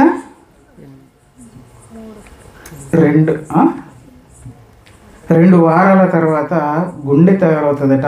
ఆ గుండె పరిమాణం ఎంత ఉంటుందట అండి? మొట్టమొదట గసగసాల గింజ. గసగసాలు అంటే తెలుసు కదా, గసగసాలు వంటలు వేస్తారు కదా, చికెన్, మటన్ చేసేటప్పుడు మీరు ఏం చేస్తారంటే తెల్లటి గసగసాలు వేస్తారు. అంటే అలా తల్లి గర్భంలోకి ప్రవేశించిన ఈ శుక్రకణం, ఆ యొక్క అండం, ఈ 2 కలిసి ఏం చేస్తాయంటే ఫలదీకరణం మొదలు పెడతాయి. అంటే ఫలదీకరణం చెందడం ఆరంభిస్తాయి. ఫలదీకరణం అంటే డివైడ్ కావడం, అంటే విభజన చెందడం. ఇప్పుడు ఈ 2 కణాలు కాస్త ఏమవుతాయంటే 12 గంటల తర్వాత ఎన్ని కణాలు అయితేట? 4 కణాలు. ఆ తర్వాత మరి 12 గంటల తర్వాత 4 కాస్త 8, 8 కాస్త 16, 16 కాస్త 32. ఈ విధంగా 2 ట్రిలియన్ కణాలు, అంటే 2 ట్రిలియన్ కణాలు అంటే 20 లక్షల కోట్ల కణాలుగా మారిపోద్దట. ఎన్ని కణాలు కలిసి? 2 పెద్ద మనుషులు మాట్లాడాలి. ఒక 2 కంటికి కనిపించని కణాలు కలిసి ఎన్ని కోట్ల కణాలుగా మారిపోయి తెలుసా? 20 లక్షల కోట్ల కణాలు. అన్ని కణాలుగా మారిపోయి ఆ కణాలు కాస్త ఏమైపోతున్నాయట? కొన్ని కాళ్ళుగా మారిపోతున్నాయట, కొన్ని చేతులుగా మారిపోతున్నాయట, కొన్ని మెదడుగా మారిపోతుందట, మరికొన్ని గుండె, మరికొన్ని ఊపిరితిత్తులుగా, మరికొన్ని కిడ్నీలుగా. ఈ విధంగా మనిషి దేహం అన్నది 20 లక్షల కోట్ల కణాలతో ఏమండి తయారు చేయబడుతుంది. అంటే 2 వారాల తర్వాత ఈ విధంగా విభజన చెందిన తర్వాత మొట్టమొదట ఏమండి గుండె కొట్టుకోవడం పనిచేస్తుందట. ఆ గుండె కొట్టుకునేటప్పుడు దాని పరిమాణం ఎంతంటే గసగసాల గింజంత. ఎందుకంటే పిండం పెరిగేటప్పుడు ఏమండి బ్రెయిన్కి ఏం కావాలి? ఆక్సిజన్ కావాలి, రక్తం కావాలి. మిగతా అవయవాలకు కూడా ఆక్సిజన్, రక్తం కావాలి. కాబట్టి అవన్నీ అందించాలంటే మనిషి దేహంలో ముఖ్యమైన అవయవం ఏదంటే గుండె. కాబట్టి ఆ గుండె కొట్టుకోవడం స్టార్ట్ అవుతుంది, ఆరంభించబడుతుంది. అప్పుడు మనిషి జీవితం, అంటే అప్పుడు మనిషి ఏమైపోతాడు? ఆ పిండం కాస్త జీవం కలిగినది అయిపోతుంది. అంటే ఇప్పుడు ఆ గసగసాల పరిమాణంలో ఉన్న ఆ గుండె అలా కొట్టుకోవడానికి సహాయం చేసింది ఎవరు? అంతే కదండి. ఈ భూమి మీద ఒక్కసారి గుండె ఆగిపోతే ఎంత లేచిన పెద్ద డాక్టర్, అమెరికా నుంచి దొరికొచ్చిన కార్డియాలజిస్ట్, పెద్ద కార్డియాలజిస్ట్ అయినా గుండె ఆగిపోయిన తర్వాత మరలా కొట్టుకునేలా చేయమనండి ఎవరైనా ఉంటే ఎవరు చేయలేరు. ఏదైనా సరే ఒకటి ఇంజిన్ ఎత్తుకోవాలంటే ఎవరో ఒకరు దాన్ని స్టార్ట్ చేయాలి, అంతే కదండి. ఏదైనా ఒకటి మనము పని చేయించాలంటే మనం ఏం చేయాలి? దాన్ని ప్రారంభించాలి. మరి గుండె, ఆ యొక్క గసగసాల పరిమాణంలో ఉన్న గుండె అలా కొట్టుకోవడం ఎలా స్టార్ట్ అయ్యింది? ఎవరు మొదలుపెట్టారు ఆ గుండెని కొట్టుకోవడానికి? అలా ప్రారంభించింది ఎవరు? తల్లి కాదు, తండ్రి కాదు, వారికి ఏమీ తెలియదు. ఇంత జరిగిన తర్వాత, అంటే దగ్గర 16 వారాల తర్వాత, అంటే బాగానే పిండం పరిమాణం చాలా పెద్దగా అయిన తర్వాతనే తప్ప అంతవరకు అక్కడ జరుగుతున్న పరిణామాలు ఏంటివి కూడా వీరికి తెలియదు. అంటే ఆ గుండె కొట్టుకోవడం ఎప్పుడైతే ఆరంభించబడుతుందో ఇక అన్ని సెల్స్ యాక్టివేట్ అయిపోతాయి. అంటే ఇక జీవం అంతా, నీ దేహం అంతా జీవం నిండుకుంటుంది, కొత్త ప్రాణం పురుడు పోసుకుంటుంది తల్లి గర్భములో. ఏమండి ఆ కణాలు చూడండి, కొన్నేమో కాళ్ళుగా, కాళ్ళ మాంసం చేతుల మాంసం వేరు. ఈ కంటికున్న ఈ రెటీనా మాంసం వేరు, గుండెకున్నటువంటి ఆ గుండె మాంసం వేరు, లివర్కు ఉన్నటువంటి ఆ మాంసం వేరు. అందుకే బాగా చికెన్ మటన్ కోసేటప్పుడు కొంతమంది స్పెషల్గా వేయించుకుంటారు. ఏమనంటే లివర్ కొట్టు. ఎందుకు లివర్? మాంసం కంటే దాని రుచి వేరు. కొంతమంది బాగా ఎముకల నుంచి తీసి తింటూ ఉంటారు చూడండి, అంటే దాని రుచి. కానీ ఇక్కడ తయారైన ఇవన్నీ ఈ అవయవాలన్నీ తయారు కావడానికి కారణమైనటువంటి కణాలు మాత్రం ఎన్ని అంటే 2 కణాలే ఎన్ని రకాలుగా మారిపోయి చూడండి. వెంట్రుకలుగా మారింది కూడా ఆ కణాలే, గోర్లుగా మారింది కూడా ఆ కణాలే, పేగులుగా మారింది కూడా ఆ కణాలే. అంటే ఇన్ని రకాలుగా ఈ యొక్క అవయవాలు ఇలా మారిపోతున్నాయంటే ఇలా చేస్తున్నది ఎవరు? తల్లి గర్భంలో ఇలా నిర్మిస్తున్నది ఎవరు? ఏమంటే ఇక్కడ వచ్చే కళ్ళు నెత్తిమిని వచ్చాయి అనుకోండి, ఎలా ఉంటుందండి చూడడానికి? ఇక్కడ భుజాల మధ్య ఇక్కడ ఉండాల్సిన చేతులు కాళ్ళ దగ్గర వచ్చి కాళ్ళు పైకి వచ్చాయి అనుకోండి, ఎలా ఉంటుంది? చూడడానికి భయంకరంగా ఉంటుంది. ఏమండి అసలు చూడగానే మనం భయపడిపోతాం. కానీ కాళ్ళు ఇక్కడే ఉండాలి, కళ్ళు ఇక్కడే ఉండాలి, చేతులు ఇక్కడే ఉండాలి, గుండె ఇక్కడే ఉండాలి, ఇలా ఇక్కడే ఏర్పడాలని చెప్పి వాటికి ఎవరు చెప్పారండి కణాలకు? మనిషి దేహం చాలా సౌష్ఠవంతో కూడినదండి. సౌష్ఠవం అంటే ఏమంటారండి దాన్ని? పాఠశాలలో సౌష్ఠవం అని ఉంటుంది. ఒక బొమ్మ ఉందనుకోండి, ఇలాంటి బొమ్మ ఉందనుకోండి, మనం మధ్యలోకి ఇలా గీత గీస్తే ఇలా మడత పెట్టామనుకోండి, ఈ కొలతలు ఎలా ఉండాలి? కరెక్ట్గా ఉండాలి. అలా కరెక్ట్గా లేదనుకోండి ఆ బొమ్మ సరైనది కాదు అని అర్థం. ఈరోజు మనిషి చూడండి, మనిషికున్న కొలతలు చాలా పర్ఫెక్ట్గా ఉంటాయి. ఇలా మనిషిని మధ్యలకు చీల్చి ఇలా కొలత పెట్టామనుకోండి, ఈ 2 చేతులు ఒకటి పొడుగు ఒకటి చిన్నగా వస్తుందా? అలా వచ్చిందనుకోండి వికలాంగుడు అంటారు కదా. ఒక చెయ్యి ఇంత పొడుగు, ఒక చెయ్యి ఇంతే ఉంది అనుకోండి. అంటే మనిషి దేహం ఎలా ఉండేది? సౌష్ఠవంతో కూడినది. ఇలా మధ్యలోకి చీల్చిన, ఇలా పెట్టి చీల్చిన ఒక సైజు వచ్చేస్తుంది. అంటే ఎంత పర్ఫెక్ట్ కొలతలతో దేవుడు చేశాడు చూడండి మన మానవ దేహాన్ని. మరి ఇంత జరుగుతుంటే ఏం తెలిసిందండి మనకి? ఏమీ. కానీ తల్లినేమో గొప్పదని అనండి.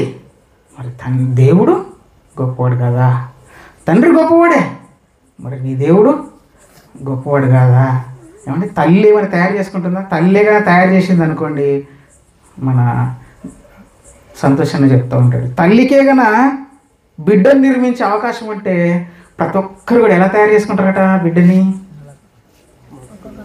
నల్లగా బొగ్గులాగా తయారు చేసుకున్నది. ఎలా తయారు చేసుకుంటుంది? మిల్క్ బ్యూటీ అంటే పాలలాంటి చర్మం నా బిడ్డకు రావాలి, తెల్లగా పుట్టాలి నా బిడ్డ అని చెప్పి ప్రతి ఒక్కరు కూడా ఎలా పుట్టేవారు? తెల్లగా పుట్టేవారు. మరి ఏంటి? ఒకరు మొద్దు ముక్కుతో పుడతాం, కొంతమంది కొష ముక్కు, వెరీ గుడ్, కొంతమంది చాలా బాగా పుడతారు, కొంతమంది నల్లగా పుడతారు, కొంతమంది తెల్లగా. అంటే ఇది మనిషి చేతిలో లేదు. అందుకే ప్రసంగి గ్రంథంలో మాట ముగిస్తాను. ప్రసంగి గ్రంథము 11వ అధ్యాయం 15వ వచనం. ప్రసంగి గ్రంథము 11వ అధ్యాయము 5వ వచనం. మన్నించండి, 5వ వచనం. చూలాలి గర్భమందు ఎముకలు ఏ రీతిగా ఎదుగునది నీకు తెలియదు. ఎముకలు ఎలా ఏర్పడ్డాయో తెలియదు, గుండె ఎలా ఏర్పడ్డదో తెలియదు ఒకప్పుడు.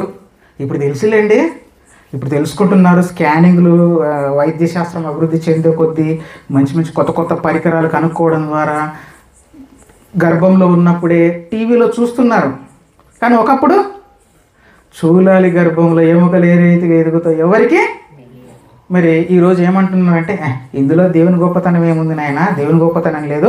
మనిషిలో డిఎన్ఏ అనేది ఒకటి ఉంటుంది, దాంట్లో అంతా ప్రోగ్రామ్ చేసి ఉంటాడు, ప్రోగ్రామ్ చేయబడి ఉంటుంది. ఎక్కడ చేతులు రావాలి, ఎక్కడ కాళ్ళు రావాలి, ఎక్కడ ముక్కు రావాలి, ఏ రంగులో తయారవ్వాలి, ఇవన్నీ కూడా తెలివితేటలు అన్నీ కూడా డిఎన్ఏ అనే ఒకటి ఉంటుంది, పెద్ద కణం. అందులో ఈ యొక్క సమాచారం అంతా ప్రోగ్రామ్ చేయబడి ఉంటుంది. ఆ డిఎన్ఏ ఆధారంగానే మనిషి నిర్మాణం జరుగుతుంది అని అంటున్నారు. కానీ మీకు అడిగే ప్రశ్న ఏంటంటే, సరే ఆ డిఎన్ఏలో ఆ ప్రోగ్రామింగ్ చేయబడింది, మరి ఆ డిఎన్ఏలో ఆ ప్రోగ్రామ్ చేసిన వాళ్ళు ఎవరు? ఆ డిఎన్ఏలో ప్రోగ్రామ్ చేసింది ఎవరు? అది కూడా చెప్పాలి ఆన్సర్. ఇది చెప్పినప్పుడు మరి అలా ఏమంటే ఒక క్యాల్కులేటర్ ఉంది, దాంట్లో మనం ఏ లెక్క ఇచ్చినా ఇంటూ చేస్తే ఇంటూ ఆన్సర్ కనిపెట్టేస్తుంది. డివైడెడ్ బై అంటే భాగాహారం చేసామంటే భాగాహారానికి సంబంధించిన లెక్క వచ్చేస్తుంది. అంటే అందులో ఏముంది, సాఫ్ట్వేర్ అనేది దాంట్లో ఇన్స్టాల్ చేశారు కాబట్టి అది ఏం చేస్తుంది, మనం ఏ లెక్క ఇచ్చినది చేస్తుంది. అంటే ఇప్పుడు ఆ క్యాల్కులేటర్లో ఉన్న ఆ సాఫ్ట్వేర్ అదంతటికదే వచ్చేసిందా, లేకపోతే ఎవరైనా ఒక మనిషి దాన్ని తయారు చేసి పెట్టాడా? అంటే ఇప్పుడు ఈ ల్యాప్టాప్ చూడండి, ఏదైనా చూడండి, ఇందులో సాఫ్ట్వేర్ ఉంది కనుకనే అవన్నీ వచ్చేస్తాయి. ఇందులో ఈ సాఫ్ట్వేర్ ఆటోమేటిక్గా అదంతటికదే పుట్టించుకోలే, ఎవరో ఒకరు దాన్ని తయారు చేసి డెవలప్ చేస్తేనే ఈ సాఫ్ట్వేర్ అనేది వచ్చింది. మరి డిఎన్ఏలో ఈ సమాచారం అంతా పెట్టింది ఎవరు? మన కన్న తండ్రి అయినా దేవుడే పెట్టాడు. అందుకోసమే ఏమండి ఇంత ఆకారం తయారవుతుంది ప్రియులారా. కానీ ఈ దేవుని కష్టాన్ని చెప్పేవాళ్ళు ఎంతమంది ఉన్నారండి? అలా యూట్యూబ్లో ఓపెన్ చేస్తే చాలు తల్లిదండ్రుల గురించి లెక్చర్ ఇచ్చేవాళ్ళు ఉన్నారు, తల్లిదండ్రుల గురించి గొప్పగా చెప్పేవారు ఉన్నారు, దేవుని గురించి గొప్పగా చెప్పి దేవుని వైపు మళ్ళించే వాళ్ళు ఎంతమంది ఉన్నారు? ఎవరు లేరు. కనుక దేవుడు ఏమన్నాడు, ఇప్పుడు మనం చదువుకున్నాం, వాక్య పఠనం చేసాం, సహోదరుడు చదివాడు 127వ కీర్తన, అందులో ఏమన్నాడు చదవండి అమ్మా, 3వ వచనమా, త్వరగా 3వ వచనం నుంచి చదవమ్మా. కుమారులు యెహోవా అనుగ్రహించు స్వాస్థ్యము, గర్భఫలము ఆయన ఇచ్చే బహుమానమే. గర్భఫలం ఆయన ఇచ్చే బహుమానమే. ఎందుకు ఇస్తున్నాడు బహుమానంగా?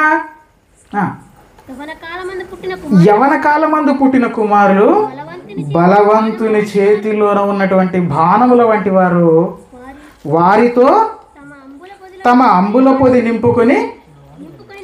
నింపుకొనిన వాడు ధన్యుడు. అట్టివారు సిగ్గుపడక గుమ్మములో తమ విరోధులతో. అంటే దేవుడు బహుమానంగా మనకి ఎందుకు ఇస్తున్నాడు? ముద్దు పెట్టుకుని నా కొడుకి అని చెప్పి పొంగిపోవడానికి మాత్రమే కాదు. ఎందుకు ఇస్తున్నాడంటే, నాయన నువ్వు వెళ్ళురా, నువ్వన్న వెళ్ళి నా కష్టాన్ని గురించి ప్రజలకి, సృష్టి కోసం కష్టపడ్డాను నాయన, నిన్ను చేయడం కోసం కష్టపడుతున్నాను నాయన, నీకు గాలిచ్చి కష్టపడుతున్నాను నాయన, వర్షం ఇచ్చి కష్టపడుతున్నాను నాయన, అంటే నీకు సమస్త ఆహారం నీ కడుపు నింపడానికి కారణం నేనే నాయన, కానీ నన్ను విడిచిపెట్టేశారంటరా. నా గురించి మీరు ఒక్కరోజు ఆలోచించరు, నా దగ్గరికి రారు, నా వాక్యం కోసం మీరు ప్రకటించరు, ఏమండి నా మనసును మీరు తెలుసుకోరు. కాబట్టి నువ్వన్న వెళ్ళి, అజయ్ కుమార్ నువ్వు వెళ్ళు నాయన, నువ్వు వెళ్ళి ఏం చేయాలంటే పెరిగి పెద్దగా అయిన తర్వాత ఇదిగో నేను పడుతున్న ఈ కష్టాన్ని చెప్పాలి. లేకపోతే వీళ్ళు ఎక్కువైపోతారు, దుర్గములు. అంటే 2వ కొరింథీ పత్రికలు అంటాడు, ఆటంకములుగా దేవుని గొప్పతనాన్ని తెలియజేయకుండా ఇలాంటి సినిమా డైరెక్టర్లు, రచయితలు వీళ్ళు ఏం చేస్తారంటే దేవుని తక్కువ చేసి ఇలాంటి వారిని ఎక్కువ చేయడం ద్వారా దేవునికి అడ్డముగా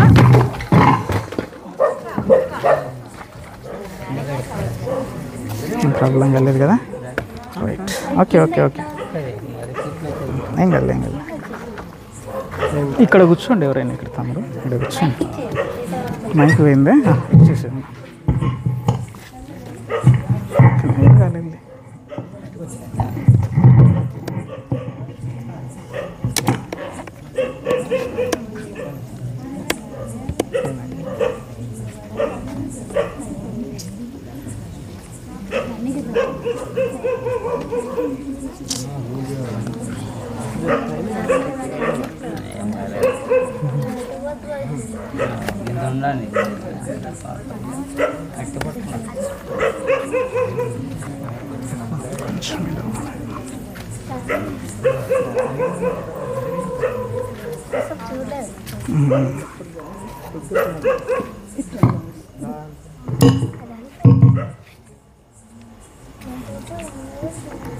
ఓకే ప్రియులరా, అందుకే ఎఫ్ఎస్సి పత్రిక చదవాల్సిన అవసరం లేదు. ఎఫ్ఎస్సి పత్రిక 2వ అధ్యాయం 10వ వచనంలో అంటాడు, దేవుడు ఏమంటాడంటే, మీరు నేను చేసిన పని అయి ఉన్నారు. మీరు ఎందుకు చేశారంటే మీరు ఎందుకు వచ్చారు భూమి మీదకి అంటే ముందుగా సిద్ధపరచబడిన సత్క్రియలు చేయడానికి మీరు భూమి మీదకి వచ్చారు. అందుకే దేవుడు చేసిన పని అయి ఉన్నా. అంటే ఇప్పుడు నన్ను చూడగానే ఎవరు గుర్తు రావాలి? దేవుడు గుర్తు రావాలి. ఒక తాజ్మహల్ చూడగానే తాజ్మహల్ కట్టిన షాజహాను గుర్తుకొస్తాడు. ఒక హైదరాబాద్లో ఉన్నటువంటి గోల్కొండను చూడగానే ఎవరు? ఆ గోల్కొండను కట్టించినటువంటి నవాబులు గుర్తుకొస్తారు. మరి మనిషివైన నన్ను చూడగానే ఎవరు గుర్తు రావాలి? దేవుడు కానీ దేవుడు గుర్తుకొస్తాడా మనకి? రావాలి. క్రైస్తవులుగా మనం మనిషిని చూడగానే దేవుడు గుర్తు రావాలి. దేవుడు గుర్తు రావాలంటే మనిషి ఎలా బ్రతకాలి? దేవునిలా బ్రతకాలి. ఏమండి, ఈరోజు మనిషిని వాక్యం చెప్పి మార్చడం కన్నా క్రియలతో మార్చడమే సులభం. నువ్వు వాక్యం ఎంత గొప్పగా చెప్పినా మనిషి మారడు. నువ్వు చెప్పిన వాక్యాన్ని క్రియలలో చూపించినప్పుడే ఏ మనిషి అయినా మారతాడు తప్ప క్రియలలో చూపించకపోతే ఏ మనిషి మారడు. అంటే మనల్ని చూడగానే దేవుడు కనిపించాలంటే దేవునిలా మన బ్రతుకు ఉండాలి. అలా ఉన్నప్పుడే దేవుని మీద రెస్పెక్ట్ పెరుగుతుంది. అలా కాకుండా నీ జీవితం దేవునికి మహిమ తెచ్చేదిగా లేకపోతే, నిన్ను చూడగానే తిట్టుకున్నారనుకోండి, ఇక వాడు దేవుని దగ్గరికి వస్తాడా? నువ్వు ఎంత గొప్ప ప్రసంగం చేసినా దేవుని దగ్గరికి వస్తారా? రారు. దేవుని దగ్గరకు రప్పించాలంటే గొప్ప గొప్ప ప్రసంగాలు కాదు, నీ బ్రతుకే ఒక టీవీలా, ఒక ప్రొజెక్టర్లా కనపడాలి. అంటే నీ జీవితమే సాక్ష్యముగా దేవునిలా బ్రతికినప్పుడే దేవుని దగ్గరకు వస్తారు. అందుకే దేవుడు చేసిన పని మనం ఎలా కనపడాలి? దేవునిలా కనపడాలి. అందుకే దేవుడు బహుమానంగా మనకి ఈ పిల్లల్ని ఇస్తున్నాడు అని తెలియజేస్తూ ఈ పాట చూసుకొని ముగించేద్దాం.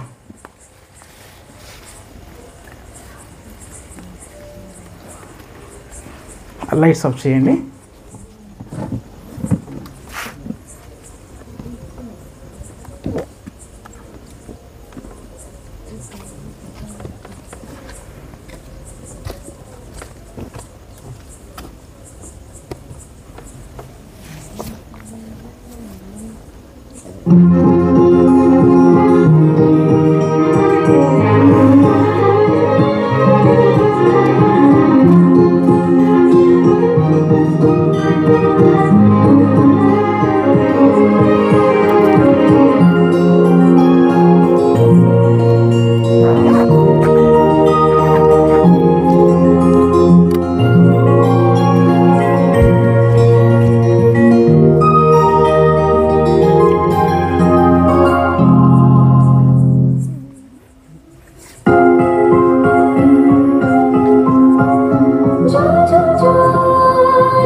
చేసిన మేలుకి తిరిగి ఇస్తున్నావు.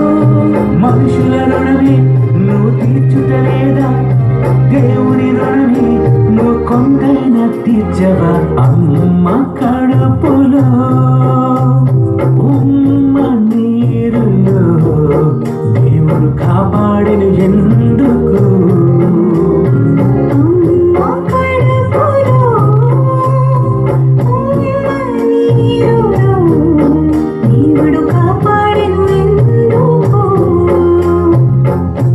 ఒకవేళ మరణిస్తే దేవుడు నీకు సెలవిస్తే ఏ కష్టం లేకుండా సుఖముందిరా. పుట్టిన వారందరికీ పని ఉందిరా. ప్రాణం పోయే వరకు నీవు దేవుని పని చేయాలి నీవు. అమ్మ కడుపులో ఉమ్మ నీరులో దేవుడు కాపాడిన ఎందుకు.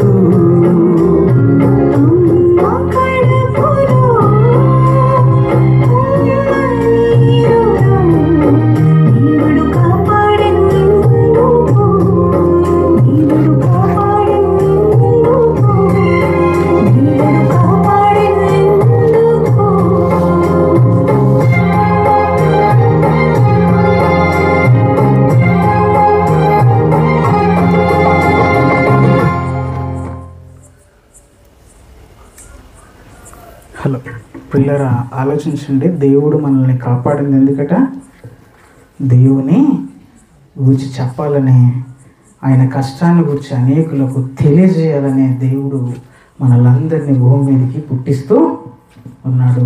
మరి ఆ దేవుని గురించిన జ్ఞానం మన బిడ్డల్లో నివసించాలంటే ముందు మనము ఆ వాక్యంలో ఆ జ్ఞానం ముందు తల్లిదండ్రులుగా మనము నేర్చుకోవాలి. ఒక మాట ముగిస్తాను, సారీ క్షమించండి, చాలా సమయం అయింది, మన్నించండి పిల్లలు. ఒక మాట చదవండి. తిమోతికి రాసిన పత్రిక 2వ పత్రిక 1వ అధ్యాయము 5వ వచనంలోని 5వ మాట చదువమా. ఆ విశ్వాసం అక్కడి నుంచి చదువమా.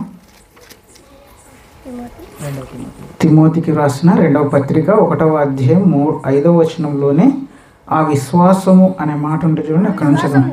ఆ విశ్వాసము మొదట నీ అవ్వ అయిన లోయలోను నీ తల్లి అయిన యునీకేలోను వసించెను, అది నీ యందు సహా వసించుచున్నదని నేను రూఢిగా నమ్ముచున్నానని భక్తుడైన పౌలు గారు తన ప్రియ శిష్యుడైన తిమోతికి రాస్తూ ఒక సాక్ష్యం చెప్తా ఉన్నాడు. ఎవరి గురించి? తన శిష్యుని గురించి సాక్ష్యం చెప్తా ఉన్నాడు. ఏంటంటే, నాయనా తిమోతి, నీలో ఉన్న ఈ భక్తి ఎక్కడి నుండి వచ్చింది తెలుసా? ఎక్కడి నుంచి డౌన్లోడ్ అయిందో తెలుసా?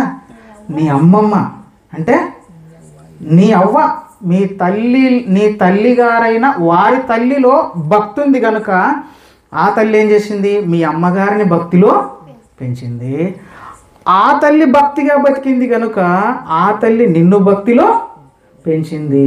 ఇప్పుడు నువ్వు కూడా ఏం చేయాలి? నువ్వు భక్తిగా బతికి నీ పిల్లల్ని కూడా భక్తిగా పెంచాలి. అంటే ఈరోజు దేవుని కోసం బ్రతికే పిల్లలు తయారవ్వాలనంటే అది ఎక్కడి నుంచి రావాలి? మన తల్లిదండ్రుల నుంచి. అది అలా అలా అలా అలా ఒకరి నుంచి ఒకరికి ట్రాన్స్ఫర్ అవుతూనే ఉండాలి. అంటే ఒకరి నుంచి ఒకరికి ఆ భక్తి అన్నది అలా ట్రాన్స్ఫర్ అవ్వాలి. అలా ట్రాన్స్ఫర్ అవ్వలేదు అనుకోండి భక్తి, ఈరోజు నీలో నాలో ఏదైనా భక్తి ఉందంటే ఎక్కడో ఒక దగ్గర మన తల్లిదండ్రులు కారణమై ఉంటారు. వాళ్ళు భక్తిగా ఉన్నారు కాబట్టి ఈరోజు మనం భక్తులుగా మారాము. మనం భక్తిగా ఉంటేనే మన పిల్లలు కూడా భక్తులుగా మారతారు. పిల్లలు ఈరోజు వాక్యం చెప్పే ఈ స్థాయికి మేము కూడా వచ్చామనంటే ఇందులో నా రక్త సంబంధికులైన మీ పాత్ర కూడా ఎంతో కొంత, మీ జీన్స్ కూడా నాలో ఖచ్చితంగా ఉంటాయి. అంటే నా తండ్రి జీన్స్తో పాటు నా తల్లి జీన్స్ మీలో నుంచి వచ్చాయి, మీ నుంచి నాకు వచ్చి. అందుకే ఇక్కడ చూడండి, ఈ ఊర్లో సింగర్లు ఎక్కువ, చాలా బాగా పాడతారు కదా. ఎంత బాగా ఇప్పుడు పాడింది అమ్మ, ఎంత మంచిగా పాడింది. ఎక్కడి నుంచి వచ్చింది? వాళ్ళ అమ్మలోనో వాళ్ళ నాన్నలోనో ఆ కళ దాగి ఉంటుంది. ఈరోజు నేను కూడా పాడగలను. ఎక్కడి నుండి వచ్చింది నాకు? మా అమ్మ బాగా పాడగలదు కాబట్టి. అలాగే మీలో కూడా చాలామంది ఈ ఊళ్ళో ఎక్కువ మంది సింగర్లు బాగున్నారు. నిజంగా పిల్లరా, మీకు గన స్టూడియోలో అవకాశం ఇస్తే మిమ్మల్ని మించిన గాన గంధర్వులు ఇంకొకరు ఉండరు. కాకపోతే మన లాంటి వారికి అవకాశం రాదు కనుక మనం ఇలా ఉండిపోయాం. నిజంగా పిల్లరా, ఇలాగే ఉండండి, ఇలాగే ఇంకా మీరు ఎదగండి. ఒకప్పుడు కొద్దుడి అంటే చెప్పుకోవడానికి ఎలాగో అనిపించేది, కానీ ఈరోజు ఇది మా అమ్మగారు ఊరు అని చెప్పుకోవడానికి చాలా గర్వపడుతూ ఉన్నాను. ఎందుకంటే మీరందరూ కూడా అంత చక్కగా, నిజంగా ప్రియులారా, మేమే వెనకబడిపోయాం మీతో పోల్చినప్పుడు. మా గ్రామంతో పాటు మేమే భక్తులు వెనకబడిపోయాం, కానీ మీరు మాత్రం రోజు రోజుకి ఇలాగే ఎదుగుతున్నారు. ఇంకా ఎదగండి, ఇంకా సత్యానికి స్తంభముగా నిలబడండి. ఇలాంటి కార్యక్రమాలు ఎన్నో జరిగించి దేవుని స్వార్థ వ్యాప్తిలో మరణ పర్యంతం వరకు మనం అందరం కూడా కలిసికట్టుగా నమ్మకంగా ఉండాలని ఆశిస్తూ కళ్ళు మూసుకుంటే ప్రార్థన. పరిశుద్ధుడు అయిన ప్రియ పరలోకమందున్న తండ్రి, నీ నామానికి వందనాలు చెల్లిస్తూ ఇంతవరకు నైనా నీ పిల్లలకు ఈ మాటలు చెప్పాను. ఈ భూమి మీద మా అమ్మా నాన్నల కష్టం మేము గుర్తించాం. అలాగే మా కోసం కష్టపడుతున్న తండ్రి మా భార్య కష్టం గుర్తించాం, భర్త కష్టాన్ని గుర్తించాం, పిల్లల కష్టాన్ని గుర్తించాం. కానీ నీ కష్టాన్ని గుర్తించే మానవులు ఎవ్వరూ లేకపోగా తండ్రి, మీరు నీ కుమారుడైనటువంటి మోషే గారితో నా కష్టాన్ని చెప్పమన్నారు. అవును తండ్రి, ఎందుకంటే కష్టపడే వారిని ప్రేమిస్తాం తండ్రి. అలా నిన్ను ప్రేమించాలి, నీ కష్టాన్ని గుర్తించాలి, నీకు లోబడి బ్రతకాలి, నిన్ను గొప్పగా ఘనత మహిమ తెచ్చే పిల్లలుగా నా పిల్లలు బ్రతకాలి అని చెప్పి నీ కష్టాన్ని మీరు చెప్పుకుంటున్నారు. ఈ విధంగా మరి తండ్రి, నీ కష్టాన్ని నీ పిల్లలకు మరి నాయన నీ కుమారుడు లాజరు దంపతులు మరి తండ్రి తలంచి ఒక చక్కటి ఈ సభను ఏర్పాటు చేసి వారి కుమారుని జన్మదినం సందర్భముగా మరి తండ్రి ఏం చేశారు అన్నప్పుడు నాయన నీ మాటలు, నీ కష్టాన్ని ఇక్కడ కూర్చున్న అనేక మందికి వినిపించారు. వారు పడిన ప్రయాస, మేము పడిన ప్రయాస వృధా కాకుండా తండ్రి, నాలో మా అందరిలో ఈ మాటలు ఫలించేలా కృప చూపండి. గ్రామాన్ని దీవించండి, ప్రతి ఒక్క గృహాన్ని మీరు తండ్రి తట్టండి. ఇంకా వీరిని ఉన్నతులుగా నీ జ్ఞానంలో గొప్పవారిగా ఈ గ్రామంలో ఉన్నటువంటి ప్రతి బిడ్డను తీర్చిదిద్దండి. ముఖ్యంగా లాజరు గారిని, అలాగే తండ్రి వారి కుటుంబాన్ని, తండ్రి వారి బిడ్డలను మీరు దీవించండి. ఆ కుటుంబానికి రావాల్సిన పరసంబంధమైన దీవెనల చేత ఆశీర్వదించండి. నీకోసం ఎంతో ప్రయాసపడుతున్నారు తండ్రి. నీకోసం మరి నాయన ఎన్నో మరి తమ కష్ట నష్టాలు కూర్చి ఎన్నో త్యాగాలు చేసినటువంటి మరి నాయన కుటుంబముగా ఈ కుటుంబం ఉంది నాయన. అది మీ జ్ఞాపకాల్లో మీరు రాసుకుంటారని ఆశిస్తూ ఉన్నాను. విన్న వాక్యం వృధా కాకుండా ముఖ్యంగా స్థానికంగా సేవ చేస్తున్నటువంటి నీ కుమారుడు మోజెసయ్య గారిని మరి దీవించి వృద్ధాప్యంలో ఉండగానైనా నీ కుమారునికి మంచి జ్ఞానమునిచ్చి ఆరోగ్యమునిచ్చి ఇంకా నీ పని కోసం వాడుకోండి. అలాగే నీ కుమారుడు యోహానును మీరు జ్ఞాపకం చేసుకోండి. నీ కుమారుడు కూడా ఇక్కడ పని చేస్తూ ఉండగా ఆ కుమారుని ద్వారా అనేకులు వారి తండ్రి నీ వైపు మళ్ళీ ఇలా కృప చూపుతారని, ముఖ్యంగా అజయ్ను జ్ఞాపకం చేసుకొని భవిష్యత్తులో మంచి పాత్రగా బిడ్డను మీరు నిలబెట్టుకుంటారని ఈ కొద్ది మనవులు మా ప్రియుడు రక్షకుడైన యేసుక్రీస్తు వారి శుభప్రద నామములో ఈ ప్రార్థన మనవులు అడిగి సమర్పించి పొందుకొని ఉన్నాము తండ్రి. ఆమేన్, ఆమేన్. అందరికీ వందనాలు.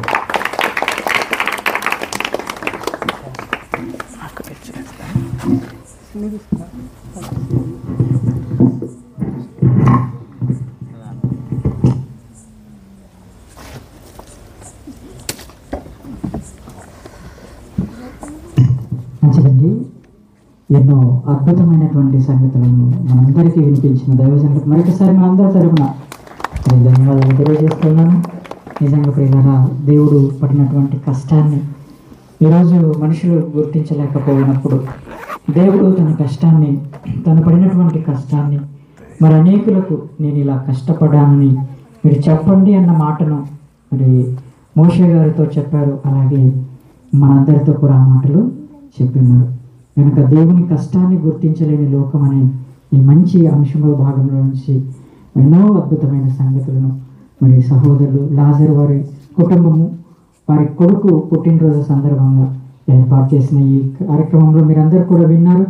విన్న మీకు అందరికీ కూడా ధన్యవాదాలు చెల్లించుకుంటూ మరి చివరిగా మరి అయ్యగారు కేక్ కటింగ్ కేక్ కటింగ్ కోసం మరి ప్రార్థన చేస్తారు. ఆ తర్వాత ఆశీర్వాదంతో ముగించేసుకుంటాం.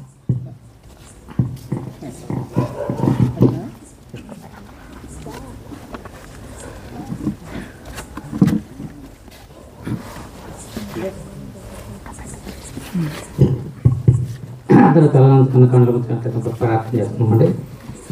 మమ్మల్ని మిత్రుడిగా ప్రేమించిన పరలోక తండ్రి నీకు స్తోత్రాలు వందనాలు ప్రభా. పిలిపి దైవ సేవకుడు గారు ప్రభా, మరి ఎన్నో విషయాలు ప్రభా మరి చెప్పినారు. పొద్దుటి విని స్త్రీలు పురుషులు మంచిగా విని దాని ప్రకారం నడుచుకునే దానికి ప్రతి ఒక్క బిడ్డని ఆశీర్వదించండి ప్రభా. చెప్పిన మాటలు వ్యర్థం కాకుండా తమ హృదయంలో ఉంచుకొని దాని ప్రకారం నడుచుకునే దానికి అవకాశం కలిగిందండి.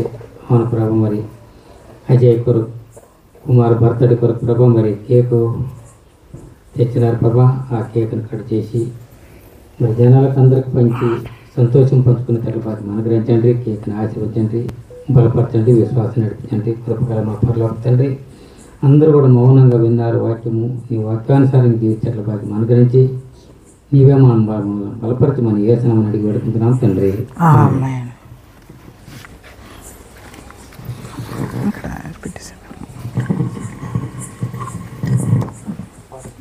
మ్యూజిక్ పెడతాము.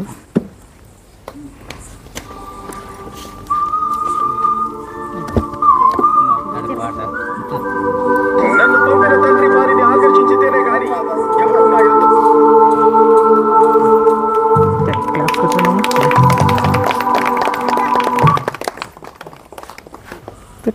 సాంగ్ పెడతాను. పాట ఉండేవా?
ప్రతి ఒక్కరు వచ్చి మరి కుమారుని బర్త్డే సందర్భంగా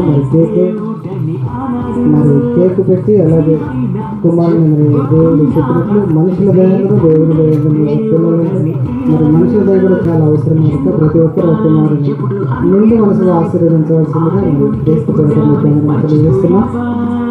ఈ మనిషికి పుట్టానని ఎప్పుడు చెబుతూ ఉన్నాడు. మొదటి మనిషిని కన్నది దేవుడని తెలుసుకోలేవా? సృష్టికర్త నీ తండ్రి అయితే పుట్టింది అతనికైతే హ్యాపీ హ్యాపీ హ్యాపీ కాదా? ఆ దేవుడే నిన్ను కన్నుందుకు